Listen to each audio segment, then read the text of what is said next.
look them straight in the eye, and I want to tell them what a cheap, lying, no-good, rotten, four-flushing, low-life, snake-licking, dirt-eating, inbred, overstuffed, ignorant, blood-sucking, dog-kissing, brainless, dickless, hopeless, heartless, fat-ass, bug-eyed, stiff-legged, spotty-lipped, worm-headed sack of monkey shit he is.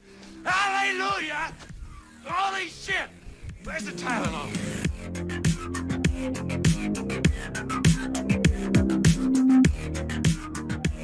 Welcome to A Cast with No Name. We are your hosts. I'm Jay. And I'm Matt. This is episode 34. This episode will be discussing our top 5 Christmas movies. Because it's that time of year. It's that time of year. Wonderful time of year. It's a joyous time of year, Jay. Yes. Everyone feels good and Yep. Lighthearted. nothing bad ever happens. And no, not in this world. Weather's perfect. All that good stuff. But first, don't forget to visit our website. Web address and email is in the description below this episode, in the description of this episode, where you can comment on episodes, you can write to us, ask us questions, all that good stuff. But first, let's kick things off we're past Thanksgiving. Mm-hmm. And I started a little early watching my Christmas stuff. I always do.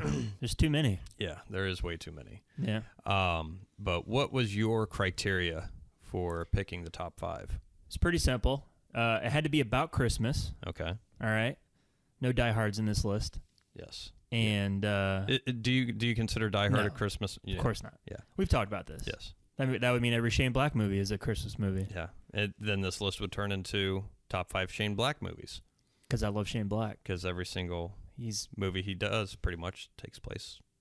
That's right. Around Christmas. I even think the Predator. Yeah. The new Predator movie he did, it's on Christmas. Yeah. Yeah. And so was Iron Man 3.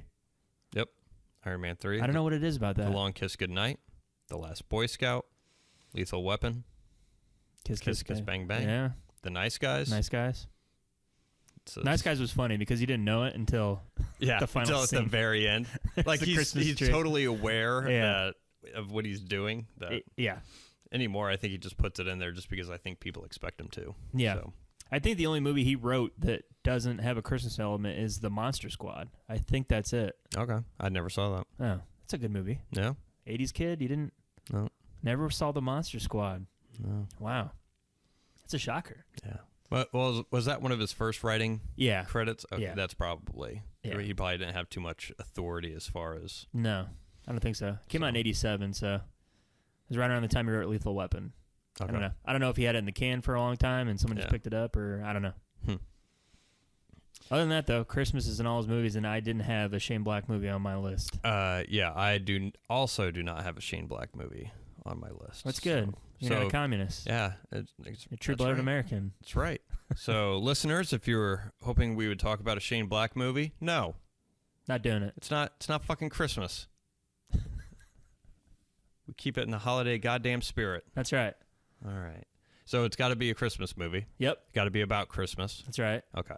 And something I grew up watching all the time that every time I watch it, it just brings me back to my childhood, nostalgia factor. Mm-hmm. And it just has to be an overall good movie. There's no like stinkers on my list. I'd say they're all very good movies. Okay.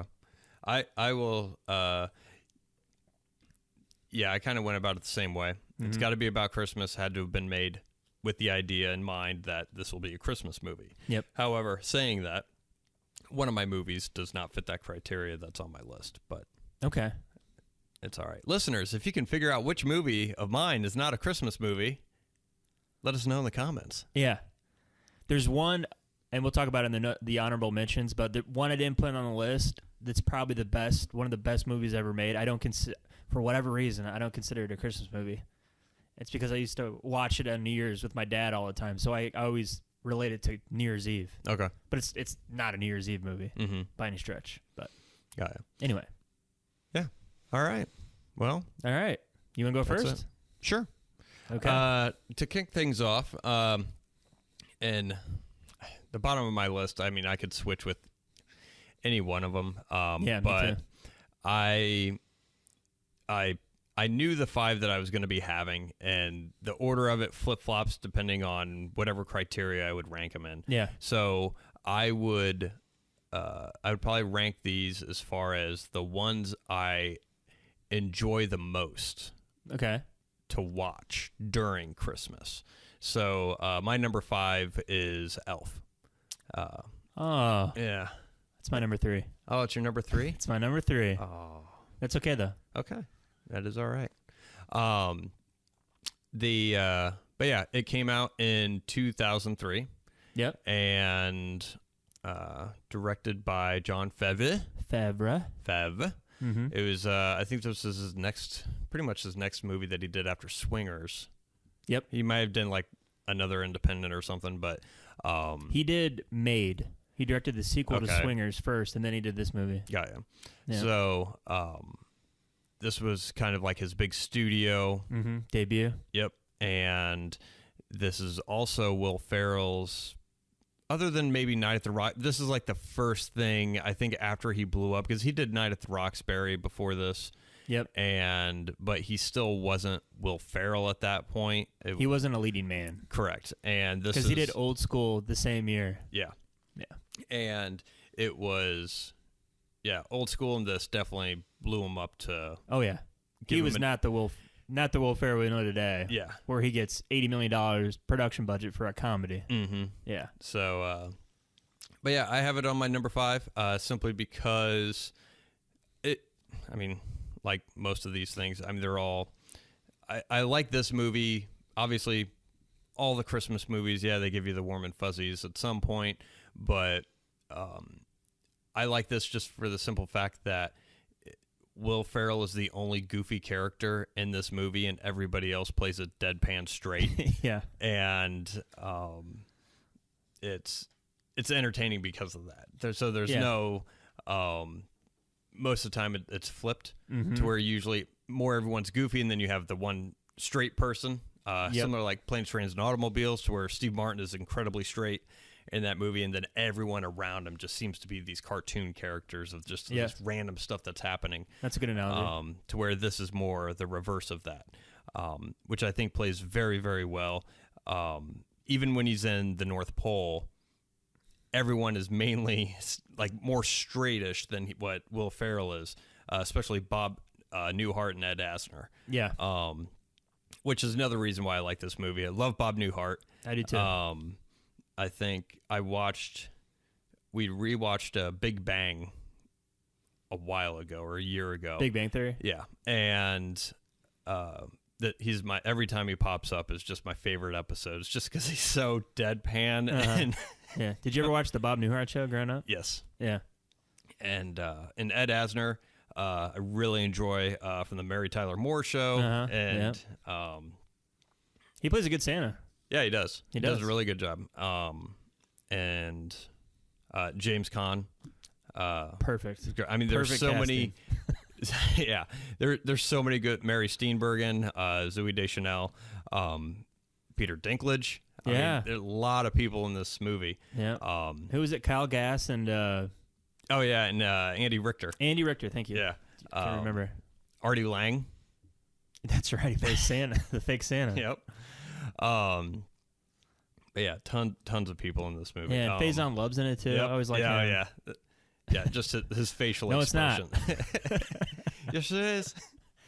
That's part of what set this. That's what sets this movie apart to me, is that Will Ferrell plays it so innocent. He's the most likable innocent character I think ever. Yeah. Put on film. He's just so sweet, and you can't like help but not to like him. Mm-hmm. That's what's surprising about this movie too. I remember when I saw it in theaters, I was thinking it was gonna be like a crappy, it's Will Ferrell. Like, this is his career jump. He's playing an elf. Yeah, the first time I saw it, I was in college. I didn't watch it in theater. I watched it. Someone had bought it on DVD, and it must have been 2000. It was the year after.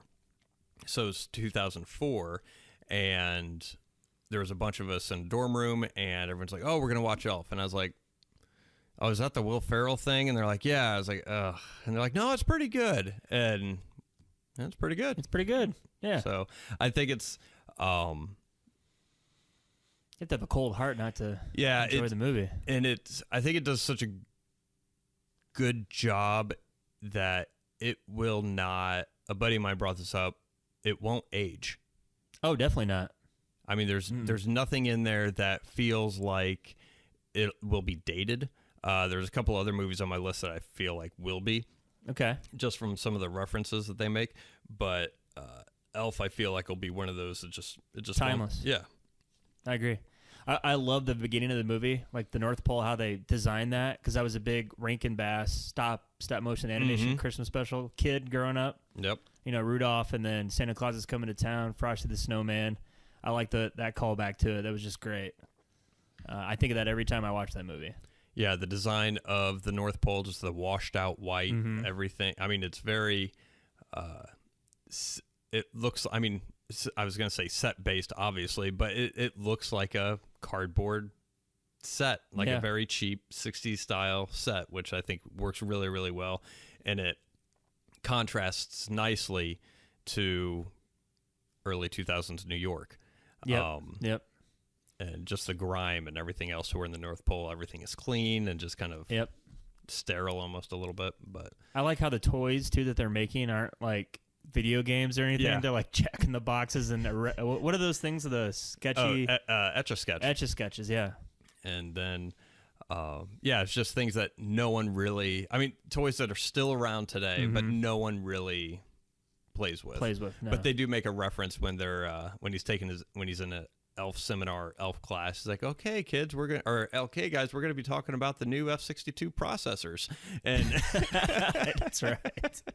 Yeah. But actually, I have. I like the contrast. We mentioned the contrast of Will Ferrell with everybody else. Yep. I have a clip here that perfectly shows it. Now, this is the scene that sticks out to me the most, just because up until this movie, I associated James Caan with The Godfather. Yeah. So him as Sonny is the only time. I mean, I think I've seen him I probably saw him in a couple other things, but that was the main thing. I was like, James Caan. I was like, I knew of his son.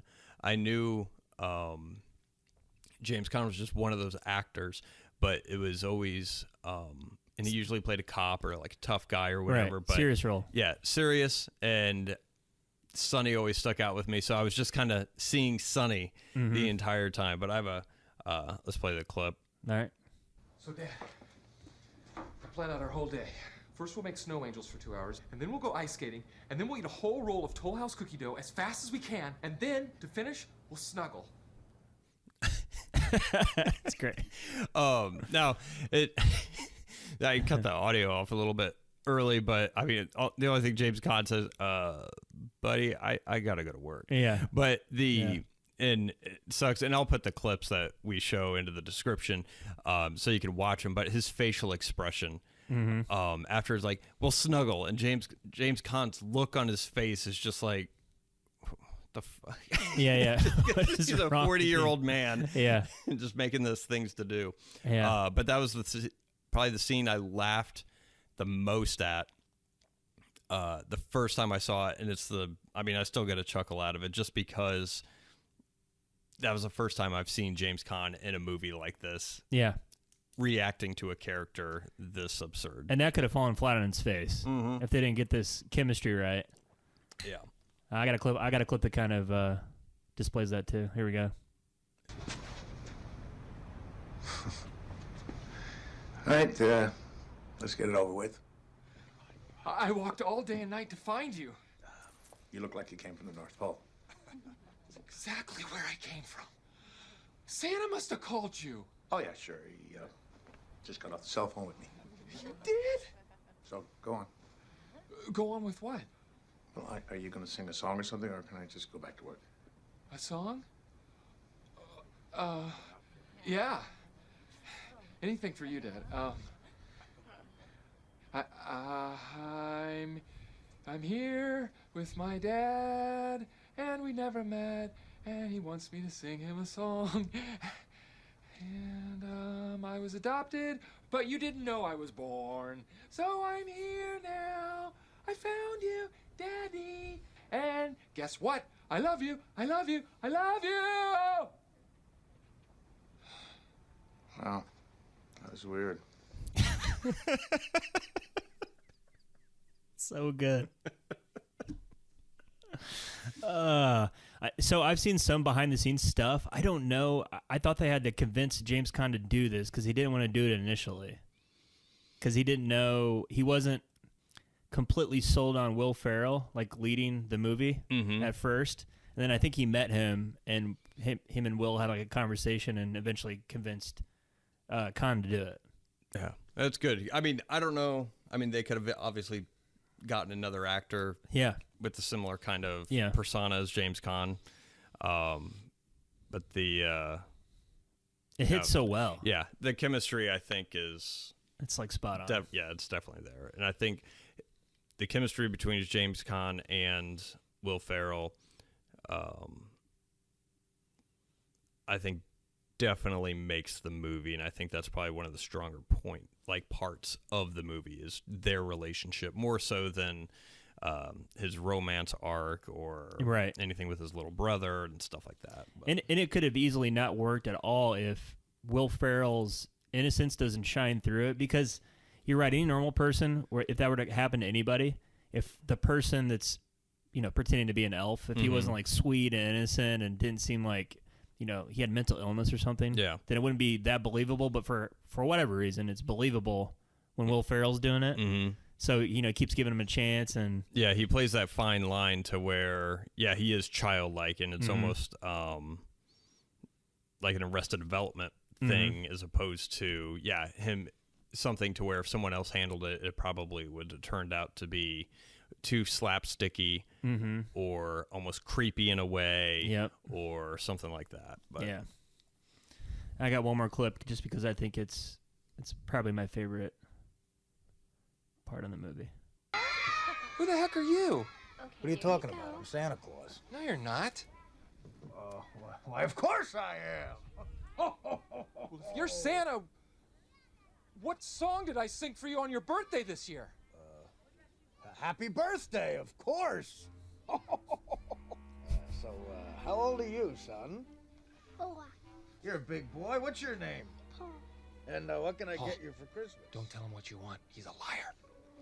Let the kid talk. You disgust me. How can you live with yourself? Just cool it, Zippy. You sit on a throne of lies. Look, I'm not kidding. You're a fake. I'm a fake? Yes. How'd you like to be dead? Huh? No, he's kidding. You stink. I think you're gonna have a good Christmas, all You right? smell like beef and cheese. You don't smell like Santa. Okay. Oh!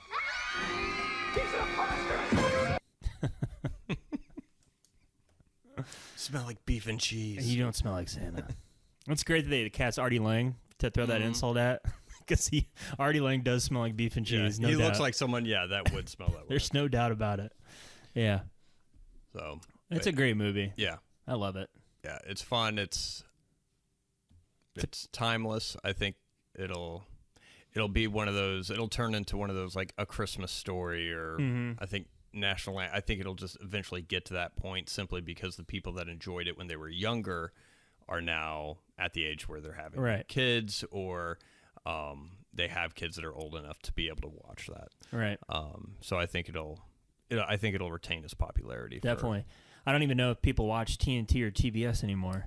Remember those like 24-hour a day Christmas Story, where they would just play Christmas Story? Yeah, constantly for like a day, and then it turned into like a week.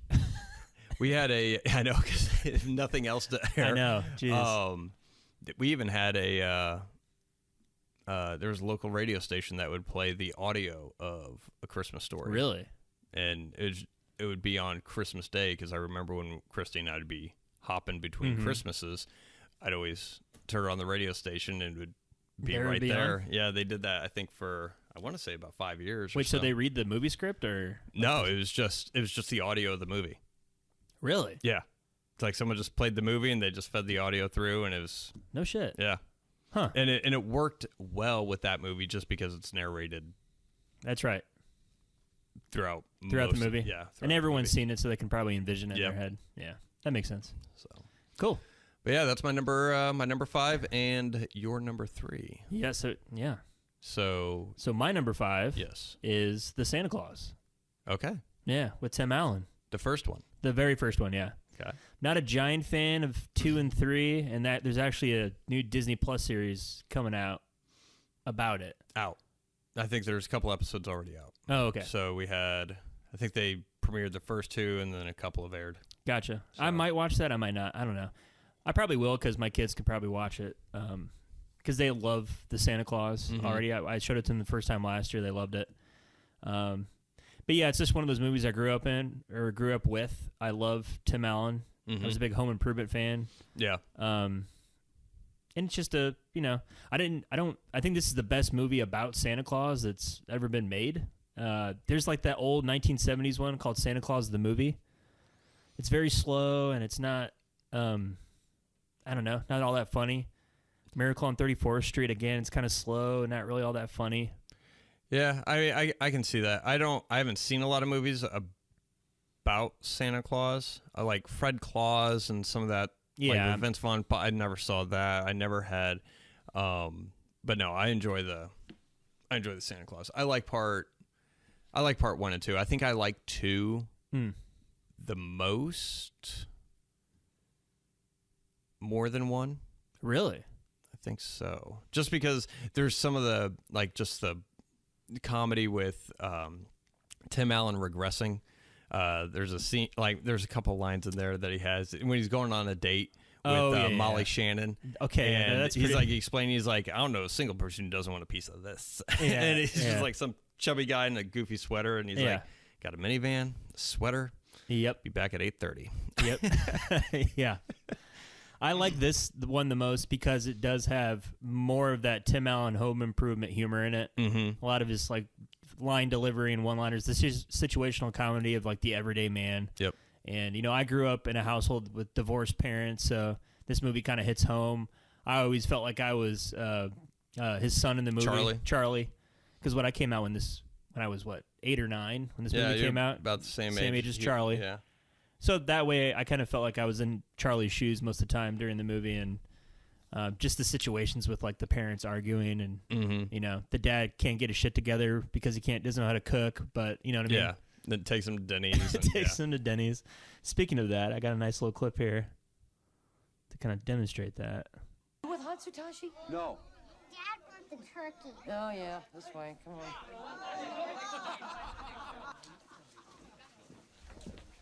Right over there? Thank you.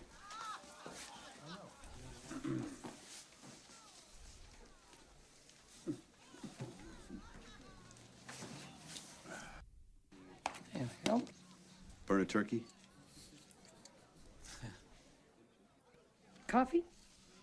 No, thank you, Judy. What do you say we start out with cold glasses of a delicious seasonal favorite, eggnog? I don't like eggnog. We're out. Coffee, decaf. All chocolate milk, please. We're out. Plain milk's fine. Okay. At least we know they got hot apple pie. We did. Yeah, there's a lot of that Home Improvement snarkiness that he was known for, which I think was mainly the reason why he was picked for it. Because I think he may have been in a movie, but he definitely wasn't. I feel like this was his first starring role, for sure. And little trivia, not to bring up old shit from his past, but that's fine. Disney actually had to revert some of because they have a policy that they don't hire ex-felons. Oh, really? And because originally they weren't going to have Tim Allen do it, but they had to go back on that policy because Tim Allen is a felon. So that's right, he was. But yeah, so a little He trivia was, for you. what was he, smuggling drugs? I can't remember. Was he just dealing? I think he was just probably dealing drugs. coke or something? I mean, it was in his early 20s, so he probably had an eighth of weed and a little bit of coke or something, and then he probably gave up his supplier, and then it was the early 70s, baby. What do you want him to do? He had a mustache and the feathered hair. It was fine. I think once you grow the mustache, they just bring coke to your house, right? And then you have to deal it. It's a subscription thing. That's right. Yeah. Satellites. That's what you have to do. That's what you have to do. But yeah. But this movie was cool because it's a good idea. What if Santa falls and for whatever reason they disappear, and you have to contract to be in Santa Claus. I mean, it's a pretty cool idea. And then Yeah, it explains how Santa Claus has survived for hundreds of years and all that good stuff. It explains, and that's what I liked about it when I was a kid, because it kind of explains the questions that you had when you were a kid, like, oh, what if the house doesn't have a chimney? Yeah. What if? So it kind of explains all of that really well, and it kind of brings the mythology into the present day and gets around it in a logical way that with the technology. I like how the North Pole had all the elves are kids. Mm-hmm. It makes sense. There wasn't a lot of like old, grumpy elves just going around. It made sense that elves like that would look like kids, and they would be in the mindset of children, and they would know what kids would want. Yeah. That, and they have the dainty fingers, the dexterity needed to make those toys. That's right. That's why we ship all of our labor overseas. That's right. So your Nike shoes are made by 5-year-olds. It's because they can stitch. Yep. Do those tight stitches really, really well. Yep. So you need tiny fingers to put, the 8th camera on your iPhone. Yep. To squeeze that in there. Yeah. That, and you don't have to have that strong of nets when they try and jump out the window. Yep. Because they can easily trampoline back inside. So. I don't even think you need a trampoline. I think the kids just jump off the building, and then they're so small and porous that they just kind of bounce off the concrete, Yeah. they do bounce a little bit. They're very resilient. Yeah, those kids are resilient. Yeah. I got another clip here. Right. It's when Santa Claus falls off the roof. It's one of my favorite scenes. Yeah. Hey, buddy. All right. You should just stay still.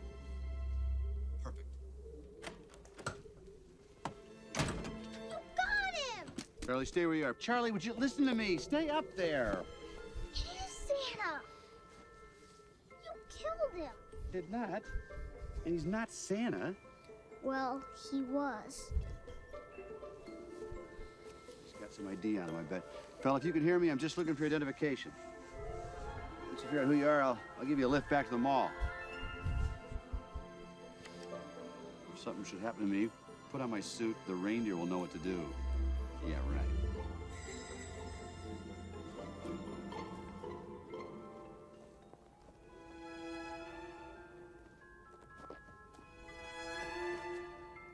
Reindeer up on the roof. Santa suit laying on the ground. I fell. Not my fault. Reindeer on the roof. That is hard to explain. It's the ladder. Where the hell did this come from? Look here, Dad. The Rose Such a Ladder Company. Which was alluding earlier when he was reading The Night Before Christmas. Yeah. And he's like, what's a clatter? Yeah. And he's like, no. Or he made some kind of joke to where it like referenced when a clatter, like a noise, like, oh, like a ladder. And you're like, no, it's a No, there didn't rise a ladder. Right. It was a pretty cute way to weave that in there. It was cool. But I like how he went out there. He's like hitting him with his foot, and then he's like, I bet he's got some ID on him. Hey, fella, if you don't mind, I'm just looking for your identification. It seems like something I would do if it were to happen, to me. And then your kid coming out, like not listening to you. Oh yeah. Would you stay up there? Yeah, that is the most relatable thing. Like, would you listen to me? I know. Immediately when I see that now, I'm like, yeah, those are kids for you. They just don't listen to you. Definitely not. Yeah, it's my number 5. Awesome.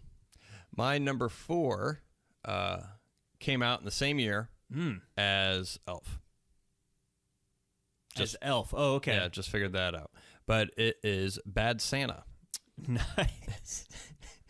And brings the families together. It does. And this is one of the few movies, I don't know why, but it's one of the few movies that I can still laugh out loud. I know most of the lines and I know what's coming, but it's the Billy Bob Thornton and the kid who plays Thurman Merman.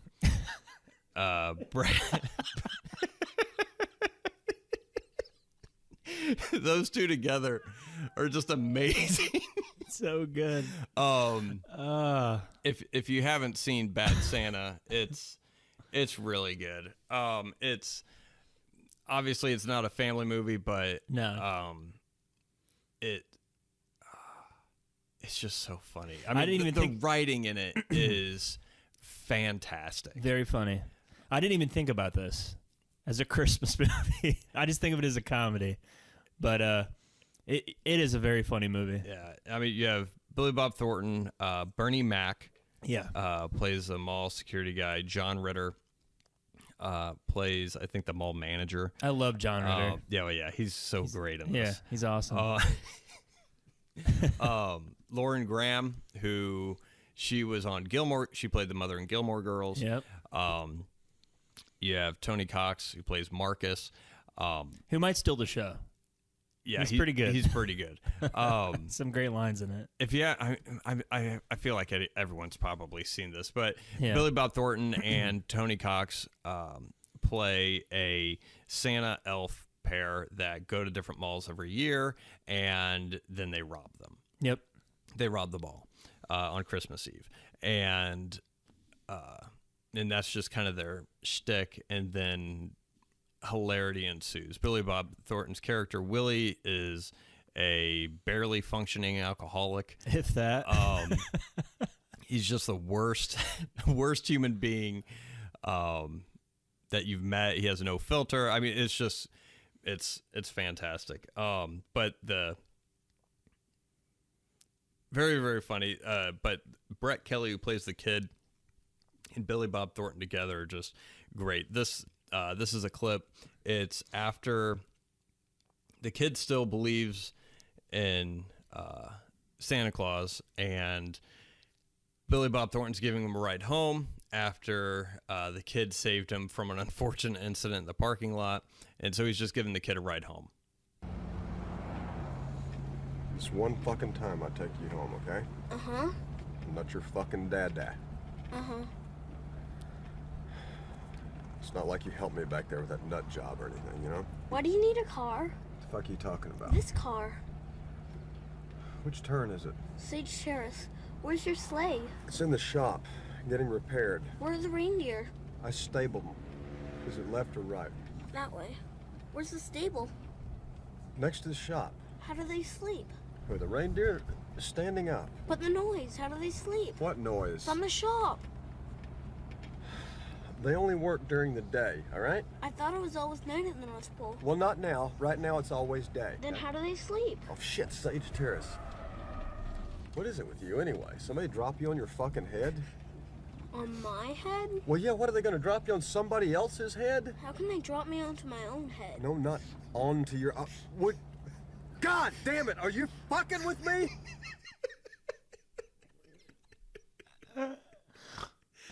But just there's Oh, man. the scenes with him and the kid, it reminds me of just that quick 1930s, like Who's on First, Yeah. kind of banter back and forth. Oh, man, I'm crying. Really, a lot of scenes are just really well written. John Ritter and Bernie Mac have great scenes together. Yep. I mean, I feel like everybody in this movie has like a scene with each other. Mm-hmm. But it's great, and it's not. I mean, it's not just crass to be crass. It does have. It has a statement, like an over-the-top statement on commercialism and materialism. Yep. But also. He has an arc in the story, though. Yeah, he does. It's not like... He has some redeeming qualities. But it's not such like, oh, I'm going to completely change how I am. It's more of, all right. Like, you can see that he's not a total piece of shit. Right. He's not going to screw over Thurman at the end of it. You know, he cares about him enough to look out for him. Yeah, which, and of course, throughout the movie, he's giving him...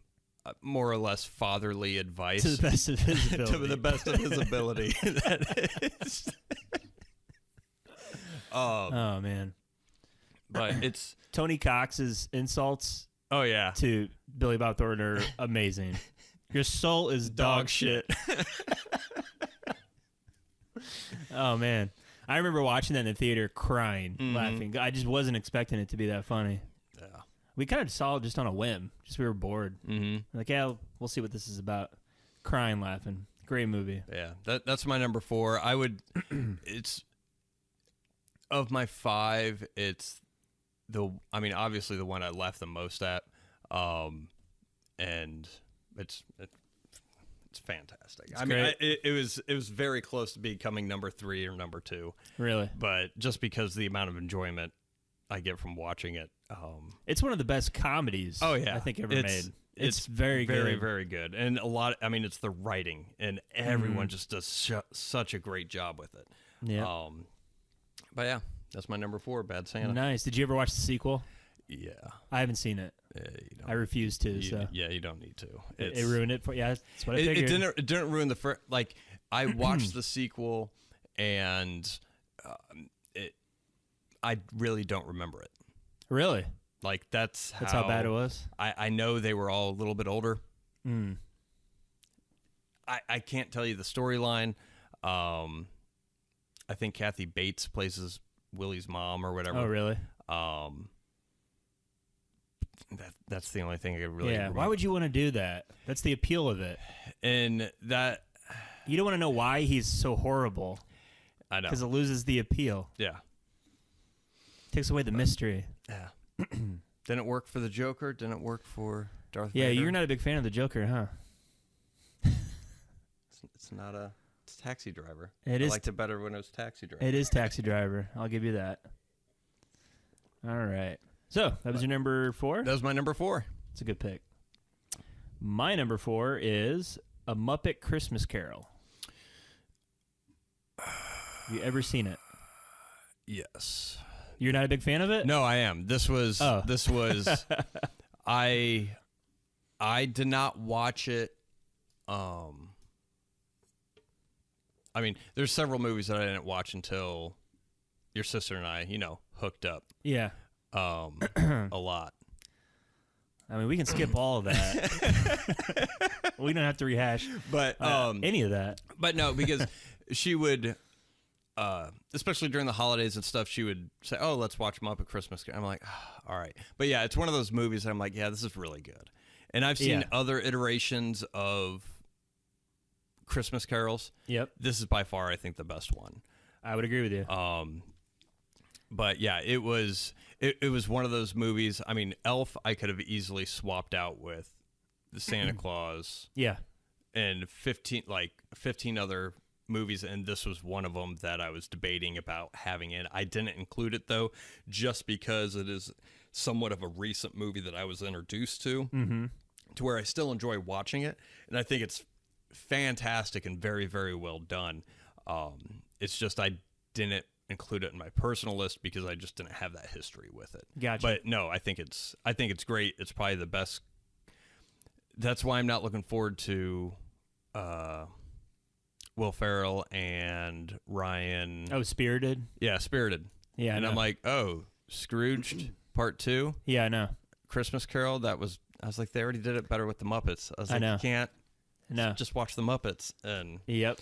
but yeah, I would agree. It's my favorite Christmas Carol adaptation on screen. I like Scrooged a lot, but this just has more heart to it.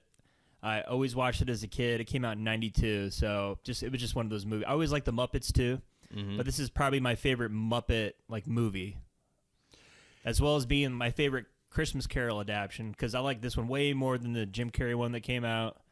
Like I said, I like it more than Scrooged. I liked it more than the Patrick Stewart TV movie that came out. yeah. Just because I think Michael Caine is probably my favorite Scrooge. No, you pronounce Michael Michael Caine. Michael Caine. Yeah. He's very good in it. Yeah. Yeah. And I think he actually said this is probably one of his favorite movies. It should be. It's awesome. Yeah, I mean, his acting is, Very good. yeah. He doesn't phone it in. He doesn't. Yeah. He's not playing along with the joke like, No. oh, I'm in a Muppet movie. It's, Yeah, he even said that. He made it a point. He wanted to act like he was doing a play. Like he was on stage with serious actors. He didn't even see Muppets. Yeah. That's how he wanted to approach it. And it was the smart way to go about it. Yeah, I agree. And, it's a musical. And for a musical, it has some very good songs in it. There's one really good song, "When Love Is Gone," that they cut out. Yep. From for whatever reason, I don't know why. Yeah, it was during the Ghost of Christmas Past when they're at the park with his betrothed or whatever. His wife. Yeah. Was it his wife or is it his fiance? Yeah. Yep. And then she realizes that he's gonna always pick work over her, and she kind of breaks up with him, and then Michael Caine. It's a really touching moment that you're not expecting in a Muppet movie. He goes behind her and starts singing the song with her, and he's like breaking down as he's singing the song, and you're just like, wow, that kind of hits. It's kind of beautiful there. I didn't expect that to come from a Muppet movie.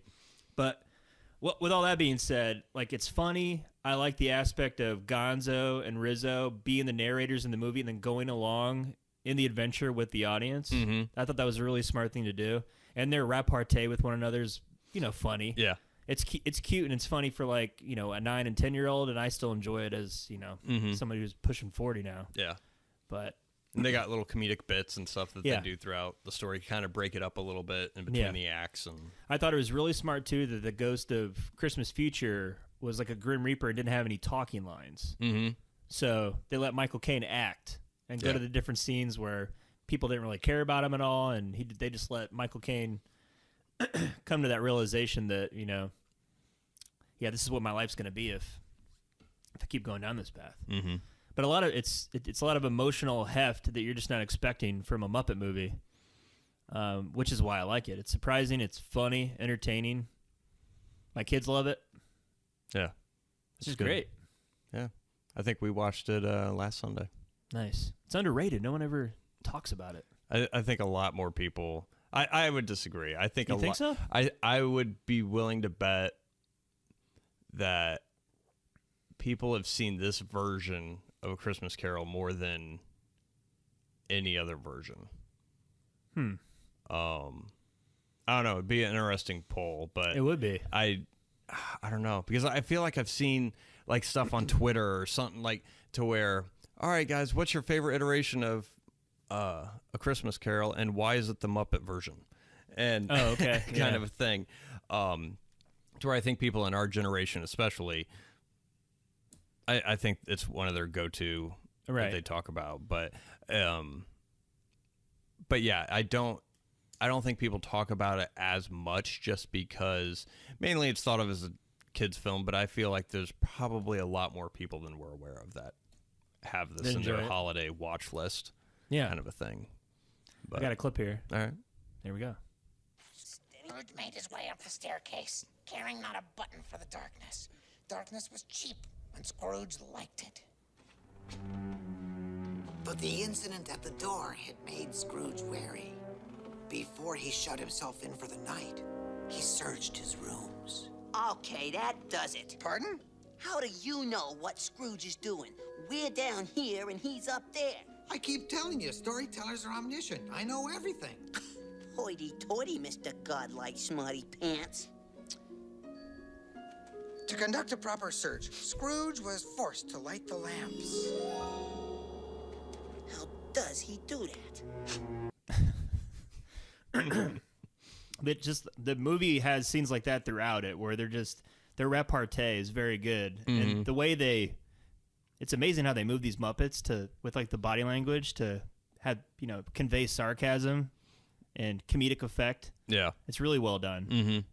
I would say better than most comedies when it comes to body language and conveying like a comedic response to whoever's talking to you. Yeah, they are very. There's a lot of expression they're able to really get across, and a lot of the effects I think are pretty good. I mean, it's fairly seamless. I think there was a couple of in-camera tricks that they've done.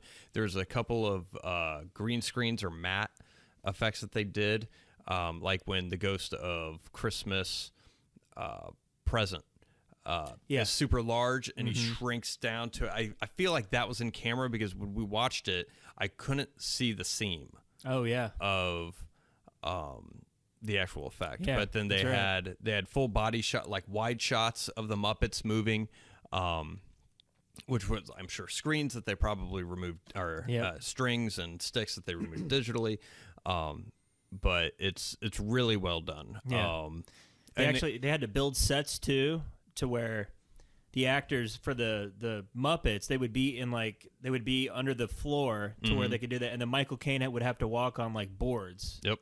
To make sure that to get that effect that he's walking with them at their height. At the ground. Yeah. Yeah, I think they did a similar thing with Empire Strikes Back because the whole set on Dagobah with Yoda, which Frank Oz, who is also with Jim Henson, does voice of Miss Piggy, and Kermit.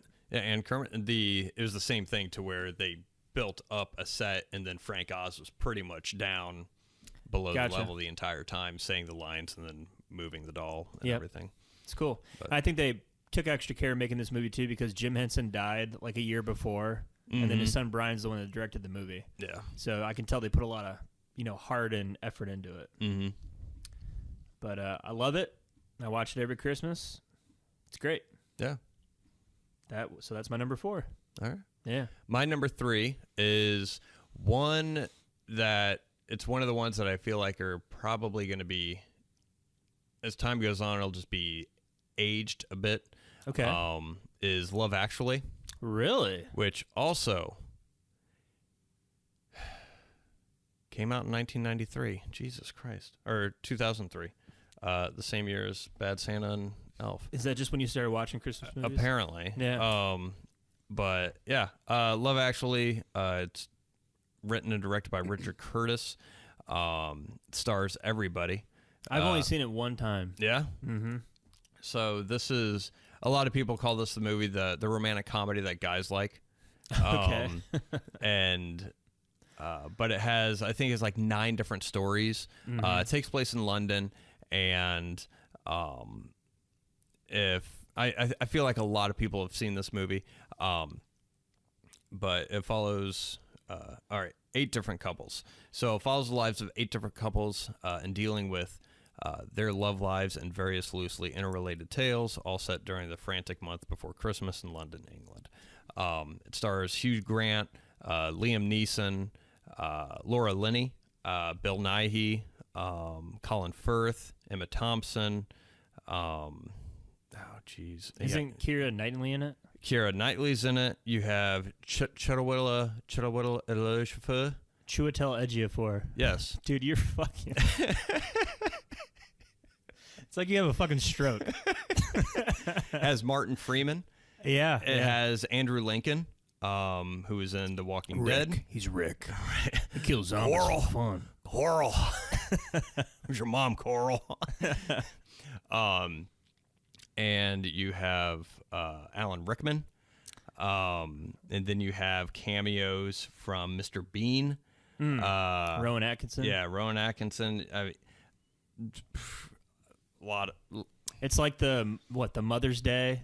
This is the movie UK? that actually started all that crap. So then you had because after this, the success of this movie, then they did like New Year's Eve, Valentine's Day, Mother's Day, and all these other ones where they try and get all these big stars for like a quick thing and then go.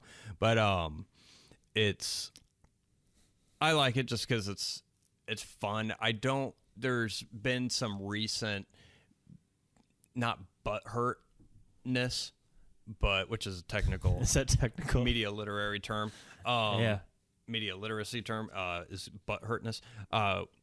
Because people will watch it now and be like, oh, well, Andrew Lincoln played a stalker, and so they're looking at it through the lens of 21st century sensibilities, as opposed to this movie came out in like early 2000s. 20 years ago. Yeah. And refresh me on that storyline. He liked his best friend's wife, right? Is that what it was? Yeah. So and he just he loved her. And but he never said it.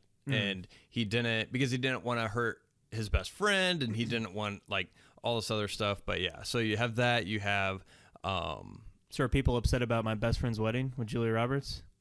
I never saw that. Well, essentially, she becomes a homewrecker. That bitch. It's the storyline. Fucking bitch. Where was the outcry for that? Jesus. She was a prostitute. You know that? They did a documentary. They It won all the awards.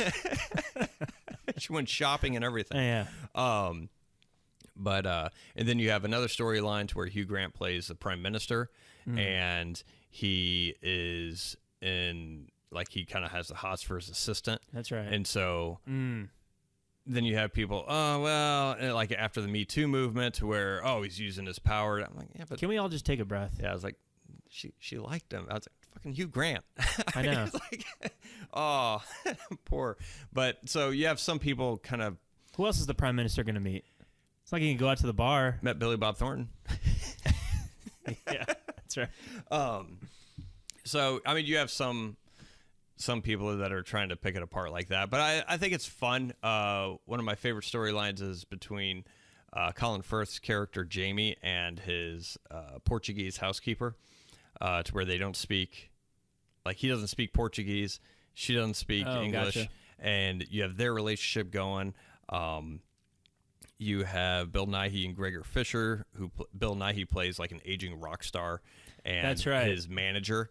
So that's one, and it's not just like romantic love. It's you also have friendship in there. You have a bunch of different storylines, and it's not all happy endings. You have some that kind of like, I mean, if you haven't seen it, watch it. But I don't want to ruin any of the storylines. But overall, at the end of the movie, you feel good, and it's got funny moments in it. It's got just kind of like that English sense of humor. Yep. But I have a Didn't Zach Braff just make a commercial with his Scrubs co-star? Donald Faison. A T-Mobile commercial? Yeah, holding the if you guys have seen the I think Saturday Night Live, everyone does a spoof of this, but someone's standing at the door and it says, "Say it's carolers," and they're holding a white poster board with letters, and then they go from poster board to poster board. That's from this movie. Yeah. So it's no protest to the T-Mobile commercial? Well, no, it's fine. Well, that's fine. It's the movie that's the problem, apparently. It's problematic. All right. But yeah, I think a couple of actors from the movie, of course, they were like kids, I think, in this movie, and then now they're adults.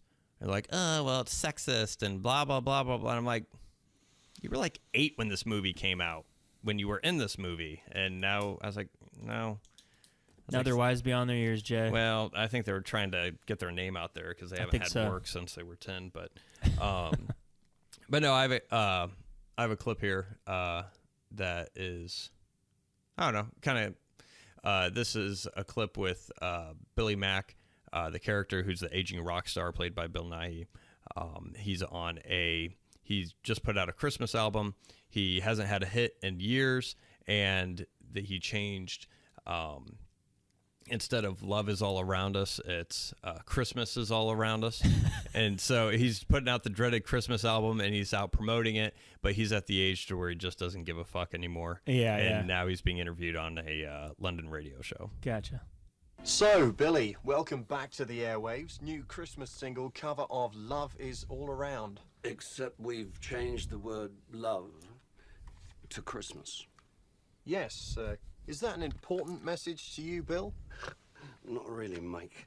Christmas is a time for people with someone they love in their lives. And that's not you? That's not me, Michael. When I was young and successful, I was greedy and foolish, and now I'm left with no one, wrinkled and alone. Wow. Thanks for that, Bill. For what? Well, for actually giving a real answer to a question. Doesn't often happen here at Radio Watford, I can tell you. Ask me anything you like, I'll tell you the truth. The best shag you ever had? Britney Spears. Wow.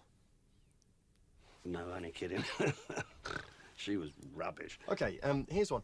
How do you think the new record compares to your old classic stuff? Oh, come on, Mikey. You know as well as I do, the record's crap. But wouldn't it be great if #1 this Christmas wasn't some smug teenager, but an old ex-heroin addict searching for a comeback at any price? All those young popsters come Christmas Day, they'll be stretched out naked with a cute bird balancing on their balls. And I'll be stuck in some dingy flat with my manager, Joe, ugliest man in the world. Fucking miserable because our fucking gamble didn't pay off.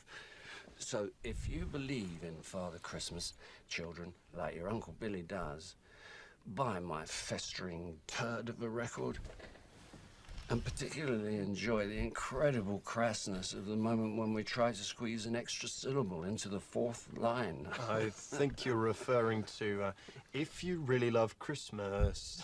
Come on and let it snow. Ouch.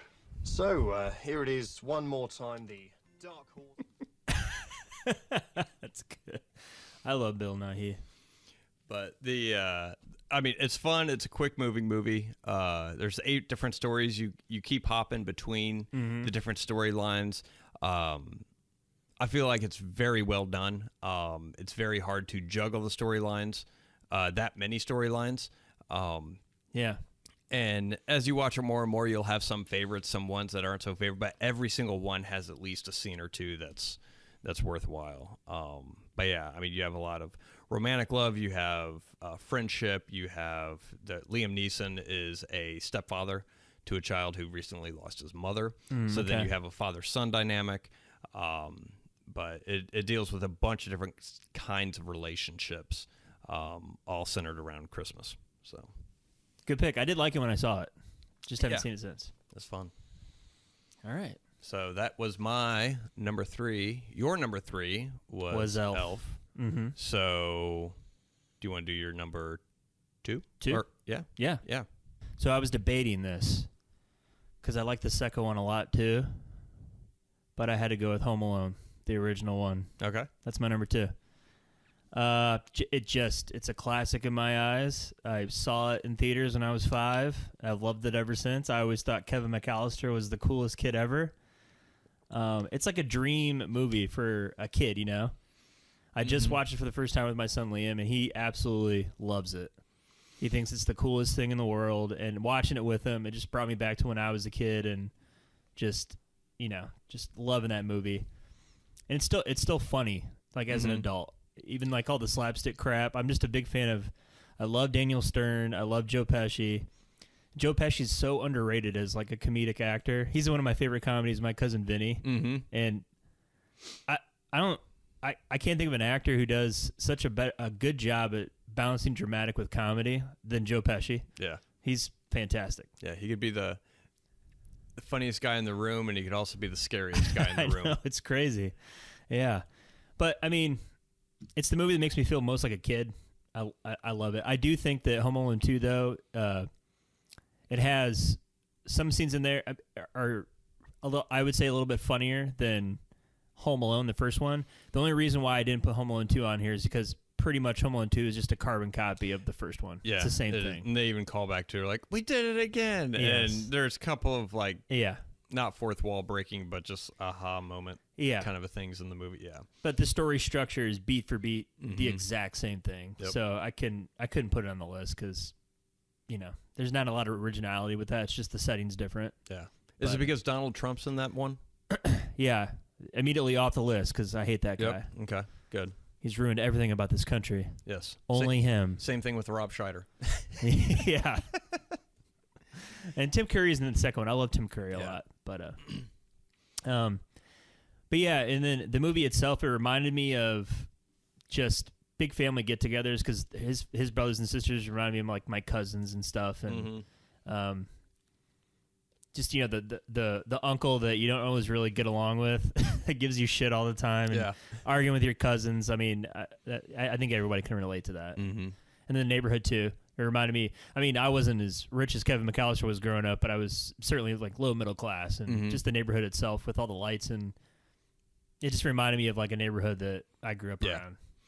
Yeah, which is hilarious because I look at we watched it recently as well, and I was looking at seeing their house on the street, and then I see the neighbors' houses on the street, and I was like, "What? McAllister's house? I feel like should not be in that neighborhood." Because it was the Murphy's house. It was like this 2-bedroom thing that looked like it was like built in the 40s. And it just didn't fit in the neighborhood. I was like, man, I bet the McAllisters are pissed their property values are going down.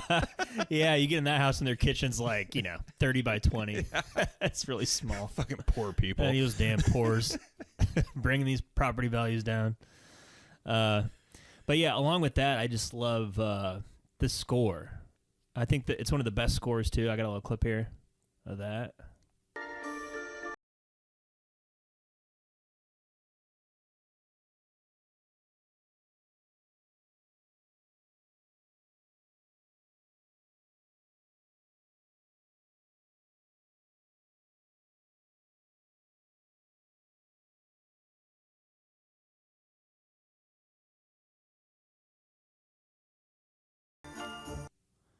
It's just great. Yeah. It brings you back to Christmas. Almost sounds like Harry Potter in a way. Oh, who did it?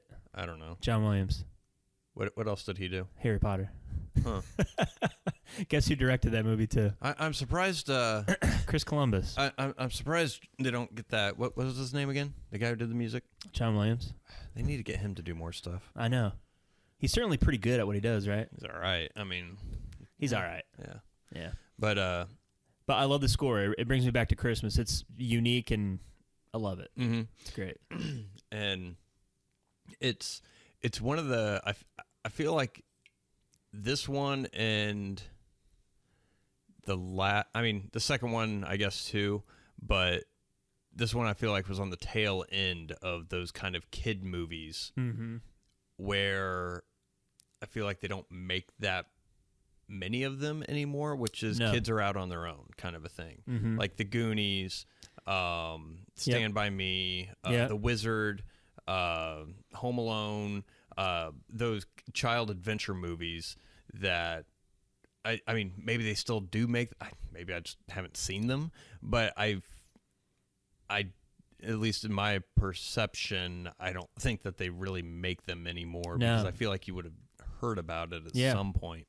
Or like Flight of the Navigator, or crap, what's that one with Ethan Hawke and River Phoenix? Oh, The Explorers. Explorers. It's another one. A lot of the 80s kids adventure movies to where adults are out of the picture and it's just up to the kids to figure it out. I don't know if they stopped doing that because they thought running away was going to be an issue or something. They watch the movie and they think, oh, yeah, we can handle this. I don't know.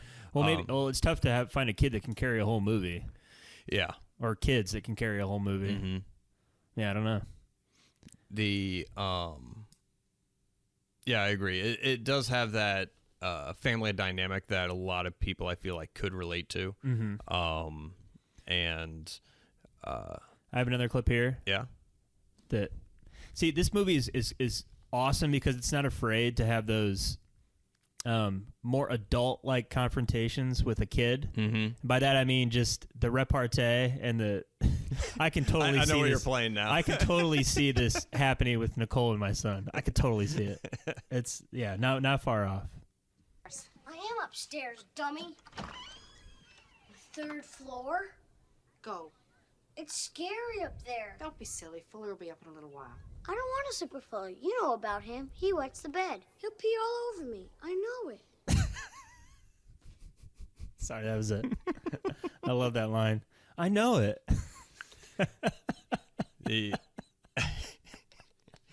Catherine O'Hara does such a great job being a mom. And just because I think every other kid that saw this movie pictured their mother. Oh, yeah. Very, very easily. I think my mom had the same haircut. Yeah. Shoulder pads. Yeah. All that stuff. And, but the conversations that, I wish the family would disappear, or I wish you weren't here, and stuff like that. I mean, every kid, I think, probably says that to their parents at some point. I know I did with my mom, which had a very traumatic afternoon for me. To where, because I think I was like, one time I was like, I wish you would just run away. I mean, I was like 5 or something. Yeah. And I think it was just like one of those days my mom just had it. Yeah. And then she's like, fine. She got in her car and then she drove, just like she's probably just driving around or whatever. And my brother was home. So he had watched me before to where she was like, and she was probably gone like maybe 15, 20 minutes. But it was enough time for my dad to get home. Okay. And I'm flipping out and, oh my God, mom ran away. And then I was like trying to convince my brother to say it was his fault. And because my brother loves me, he's like, yeah, I'll say it was my fault. But then she came home or whatever. But then your brother said, yeah, he was being a jackass. Probably. Yeah. I'm sure my mom could, like, because I think my dad come home and she's like, oh, where's your mother? And I think my brother's like, oh, not home yet. Oh, and then gotcha. she comes home and my mom walks in and she just has that look, and I'm like, and I like go up to my room to hide, and I'm sure they probably discussed it or whatever. Like, oh yeah, Jay's being a little dick. Yeah. But no, Catherine O'Hara like just captures that, like, can be not cruel to her kid, but just, okay, I'll match you a little bit. Yeah. If you're going to say nasty things to me, no, I'm going to ignore you at that point and you're going to be punished, but then immediately turn around. I mean, like a normal parent does. And then, and then just the franticness of trying to get back. Yeah. And, just a frustration with holiday travel. And I mean, yeah, it is really, really well done. Yeah. I like, John Candy in it. He's every time John Candy shows up, he just warms my heart. I love John Candy. He's got a great little bit in it too. And obviously John Candy and Catherine O'Hara, they were in Second City together, so they have a nice little chemistry. Yeah, I mean, I like the physical comedy in it. It brings me back to the Three Stooges and all that. I mean, Daniel Stern is just, his like reactions to things are just classic. I love it. It's just a good movie, and people like to shit on it, and I don't know why. There's a scene in Dogma where Salma Hayek is talking about the top 5 grossing movies, and she says something like, "Oh, and Home Alone, is 3. Someone had to sell their soul to the devil to get the grosses up on that piece of shit." It's like, come on, come on. If you take it at face value and just the execution, the idea. I mean, it's really well done. It's funny. Macaulay Culkin's, you could tell he was a star. Mm-hmm. He could carry a movie. Yeah, there's a lot recently in the past, probably 10 to 15 years, since the realism of, like with Christopher Nolan making a realistic Batman movie. That definitely spawned a gritty, realistic portrayal of fantastical stories. Mm-hmm. So, you had, dark and gritty like Batman, or grounded in real world versions of this. And then, I mean, it wouldn't be comic books, but it'd just be more, I guess, realistic tellings of things that happen. And I think what that may have done is previously to where you can kind of buy into a story like Home Alone, because the Home Alone story is absurd. Mm-hmm. Completely unrealistic. Plenty of people have said, oh yeah, if these characters were actually alive, they would have died 4 times or 5 times right throughout the movie. And I think that's, I mean, Dogma came out before Christopher Nolan, but I mean, one, it's a kid's movie. Yeah. And I think now with people shitting on it, I mean, I feel like people tend to point out either plot holes or something. Oh, that really wouldn't happen. Well, like, neither would 98% of movies. And that's the point of movies, is escapism. Right. I was like, if you want to see something real, then watch a documentary or something to that effect.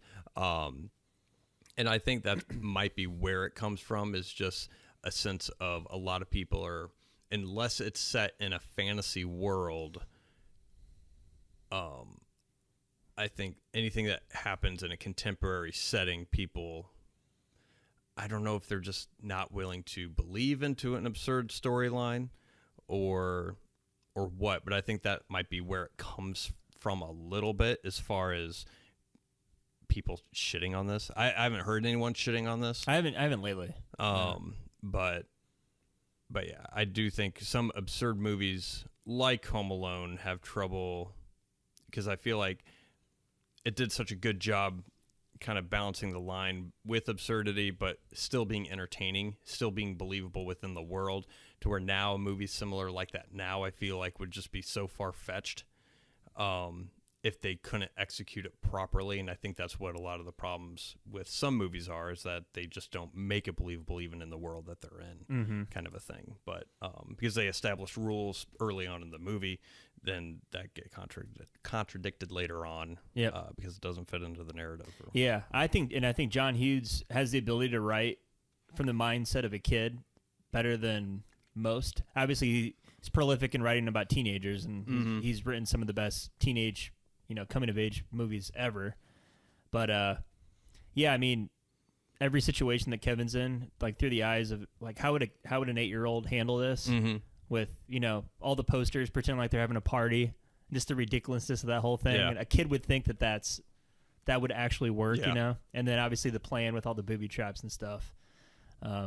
The myth of the next door neighbor being a serial killer, like we've all growing up, we've all been a part of those stories or whatever. It has nice little sweet moments in it where he goes to the church and he has that conversation with his neighbor. And I think John Hughes does a good job with that, either because he remembered a lot of that stuff from his own youth, which I think he did with the original Vacation movie that was based off of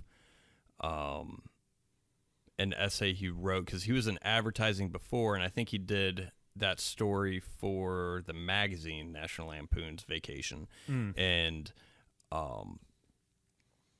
because he drew a lot of inspiration from that from his own childhood, and him being able to remember that and be able to put himself into that position again in his writing, I think is what served him to be able to create movies like The Breakfast Club and Home Alone that was able to speak to those age groups and that audience, because he remembered that instance in his life, to where now some of the movies get made, if they're just, okay, you got to write a kid's film. Okay. And then they just fart something out. Oh, kids will like this because it's stupid, or because it's a fart joke, or what. It doesn't seem as sincere as what Home Alone or some of his other movies do, I think, because it's not coming from that personal space, to where John Hughes did a lot of personal stories, even with Transplants and Automobiles, to where you could feel like maybe that was probably one of the parts of his decision to leave advertising. One, because he probably wasn't fulfilled in the job, but two, he's probably missing his family, or he was traveling a lot. Because did he do Mr. Mom too? Yeah, he wrote that. Yeah, same thing, to where the mother goes back into advertising. And so, I mean, I feel like he draws a lot of inspiration from his own life and memories. And I think that's why a lot of his stuff works, to where other things tend to fall flat. Yeah, and a lot of the movie, I mean, it doesn't fall on like sophomoric humor, like fart jokes or poop jokes or whatever. He goes into town to buy groceries. He orders a pizza. Yeah. He plays a prank on the driver. He's afraid to go downstairs in the basement because the fireplace or the heater is scary. Yeah. It's things that you could tell they thought through. What would an 8-year-old do if they were left home alone? What are some of the things that they would do? Yeah. Yeah. Great. Well done. Yep. That's my number 2. All right. My number 2 did not come out in 2003. Oh. I thought you were making a list of top 5 2003 Christmas movies. Yeah. Almost. No. This one came out in 2004. Oh. And it's the Polar Express. It's a good movie. So this is one that Chrissy introduced me to as well. Okay. But it did make my top 5 because I was blown away just from the first time watching it. Okay. And I think I watched it for the first time probably 2013. Wow. Maybe. You're late in the game. I was. Well, I remember when this came out, and I had no desire to watch it because of the motion capture. Same thing with what's the next one you did after Beowulf? this? No, Scrooge. We did Beowulf, and then you did A Christmas Carol. So I never watched Beowulf. I couldn't even read. I had to read the book in English. I didn't read the book in English. And then he did Scrooge, and I didn't want to watch. I didn't like motion capture. I thought it looked creepy. It still looks a little, Got those Polar Express eyes. The uncanny valley. Which I think I think I can look over it in this one just because there's some facial expressions that the conductor does that looks like Tom Hanks. Yeah. Like there's a bit when he looks at his little pocket watch. Yeah. And he's like, oh, look at the time. And like there's a facial expression he does. I was like, yeah, that's Tom Hanks. Mm-hmm. So some of the facial expressions I feel like they nail. The kids ones, and I don't know if it's just because I don't know who did the motion capture for the children. I don't know if it's just because the children that they got weren't as expressive and is what Tom Hanks was, because Tom Hanks is pretty expressive and can be, and I think he understood how expressive he had to be based on the technology that they had available at the time. So I think that's why his facial expressions tend to work. But a lot of the children seem more static. The main kid, I feel like is pretty good sometimes, but I heard that Tom Hanks even did some of the motion capture for his face. I thought he did play the kid, yeah. And but I think people have seen Polar Express. If you haven't, because of the motion capture, it's based on a book by Chris Van Allsburg, who did Jumanji book, and it's on Christmas Eve, a young boy embarks on a magical adventure to the North Pole on the Polar Express while learning about friendship, bravery, and the spirit of Christmas. I had this. I put it at number 2 because I really enjoy it, to where it's one of those cozy movies, especially at the beginning, to where he's in his room. I mean, it's like a 1950s, 60s. Yeah, like Norman Rockwell kind of thing. Yeah. And to where he puts his hand on the radiator and it kind of burns him a little bit, like just the sound, the look. You feel warm when being inside the child's room. Yeah. And you see the snow outside and everything else. I feel like you can feel the breeze and the wind outside of the train and everything else. But it's directed by Robert Zemeckis and your favies. Yep, my favy. And some of the movie, the book isn't that long. It's a fairly short book because it's based on a children's book. So they pad it out quite a bit. They add some characters and some subplots that weren't in the book. Was the Rice Krispies guy, Snap Crackle Pop, was he in the book? Do you know? That one kid? The guy does the voice of the Rice Krispie Snap Crackle Pop. The real annoying guy? Yeah. Because he's the guy from Back to the Future, I think. One of the... He is... Eugene... Oh, Eddie Deason. Yeah, sorry, not Back to the Future. I'm sorry, Grease. He plays Eugene. Yeah, he was in Grease. He was in War Games. Yeah. And he's like... He'll show... Like, he has one of those... He always does that voice. Yeah, yeah. Whenever Very he's unique. in stuff. I feel like he was like Revenge of the Nerds or something maybe at some point. But he always played... Oh, he was in a Magnum PI episode. There you go. I was watching the series, and I was like, it's the fucking annoying kid from Polar Express. And, but yeah, he's in there. So Michael Jeter. Yep. But there is the only thing I don't, if I could change one thing about that movie, there is a Aerosmith cameo. Oh yeah. At the end. I hate that. Oh yeah. That, I think it almost ruins the magic. It dates it. Yeah. They should have just got rid of it. I don't know why they put it in there. I don't understand the reasoning for that. Somebody had to owe somebody a favor. Yeah, it was in the contract. And I feel like this wouldn't have been a perfect movie, but it would have been pretty close to it. Because the storytelling is solid, even though it feels a little bit padded at times. It's just that the cameo at the end, and it's jarring. It doesn't make sense. I don't know who it was for, maybe for the parents, but I feel like the parents would have gotten enough out of this movie without seeing Aerosmith, the Yeah. hit 70s rock band that... Well, at least they didn't sing Dude Looks Like a Lady, right? They yeah. sang a Christmas song. But I have a clip here. It's the first one. This clip, it's at the beginning. The Polar Express pulls down, stops at the street of the hero boy, which is the character's name. They don't have a name, but it's the boy's street. Yep. And he sees a conductor standing outside the train. Well, you coming? Where?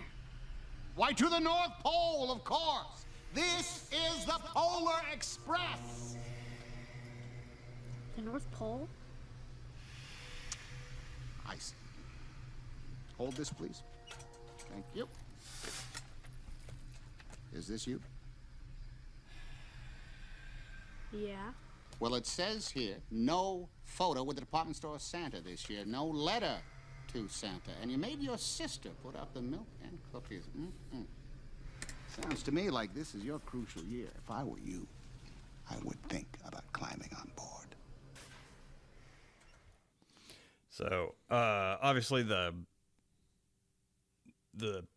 basic premise of the film is the main hero boy is at that age to where he's not sure if he's very skeptical about believing in Santa, and but the movie then goes into different kind of themes or lessons as far as kind of when to shut up and learn, when to get self-confidence, stuff like that, when to rely on people, when to believe, and kind of retaining that your childlike wonder that you have, and kind of like try not to lose that kind of a thing. Yeah. But I think it's well done. I feel like the animation, there's several scenes. The animation I feel is pretty good. Motion capture issues aside, a lot of the animation I feel like the items have weight. Like the train feels heavy. Yeah. It feels massive, to where a lot of animation, it's very easy to not have those things, to where everything feels floaty. Yeah. Even Effects of CGI. gravity. Yeah. And but I feel like the animation is really well done. The art style is faithful to the book. So the North Pole, the architecture of the buildings in the North Pole is modeled after, I think it was like an industrial area in Grand Rapids, Michigan, where the author was from. But it's just one of those cozy movies. It's got a couple of song numbers in there. But the other good thing about this is the score. And I have a clip of that it's a longer one, but...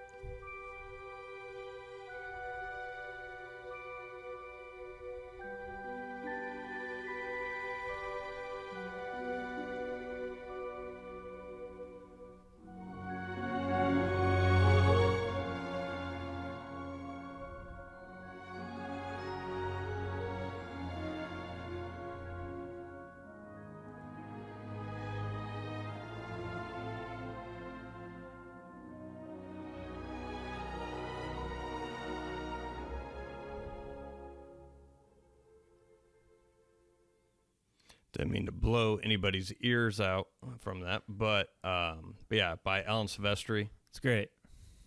Probably one of my really good favorite Christmas scores. Actually, probably one of my favorite scores, movie wise. But which he's somebody that I feel like needs to.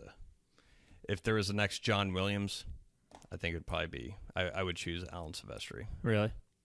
Yeah. Because he has enough style to where when he does it, I don't know, it's just something.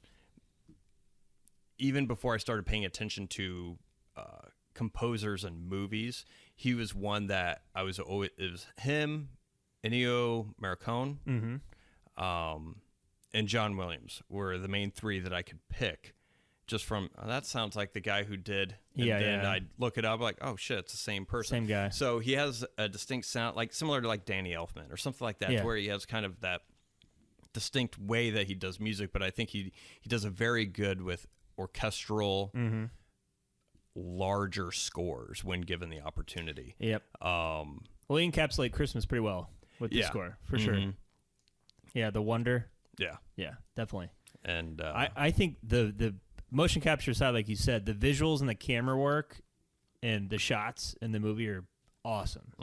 The sound effects are amazing. The editing's awesome. I saw this movie in 3D. They re-release it like every other year, it seems like. And I always thought to myself that, man, this would be probably pretty awesome to see like on IMAX 3D. And I saw an IMAX 3D, and it's awesome. It's like on a ride. It's pretty cool. Yeah, I would. Yeah, I'd like to see it in 3D, just especially that initial shot of the train coming and stopping. Yeah, and how you have the sled portion of the engine like right there in the foreground, and it just looks so. I mean, it does that slight pan down, and to where it just like shoots the train at an extremely low angle and just looks massive. Yep. And yeah, the steam dispersing and everything. It's awesome. Yeah, it's great. I highly recommend it. Yeah, I do too. Especially seeing it, I mean, less than 10 years ago, probably for the first time. I've been wanting to. It's one of those like, oh, I'm watching that every year, right? And, but yeah, immediately, it felt like it brought me back to my childhood, even though it's nothing that I watched when it wasn't even out when I was a kid. So, the fact that it could do that, I thought was pretty good. And some people don't like it because of the motion capture. If you can get past the motion capture, I recommend seeing it because I think it's worthwhile. It is. Your kids will like it too. My kids loved it. Yeah. All right. Number one. My number one, I watch all the time. Doesn't necessarily have to be in Christmas, but it's by far the best Christmas movie.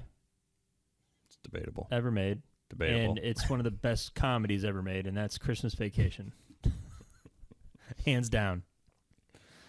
I did not put this in my top 5 because I knew that you were going to put there it in you your go. top 5. So. There's no debate. It's my favorite Christmas movie. It's probably one of my top 5 comedies ever made. I just think it's perfectly done. Again, John Hughes wrote it, and I'm sure that's not an accident.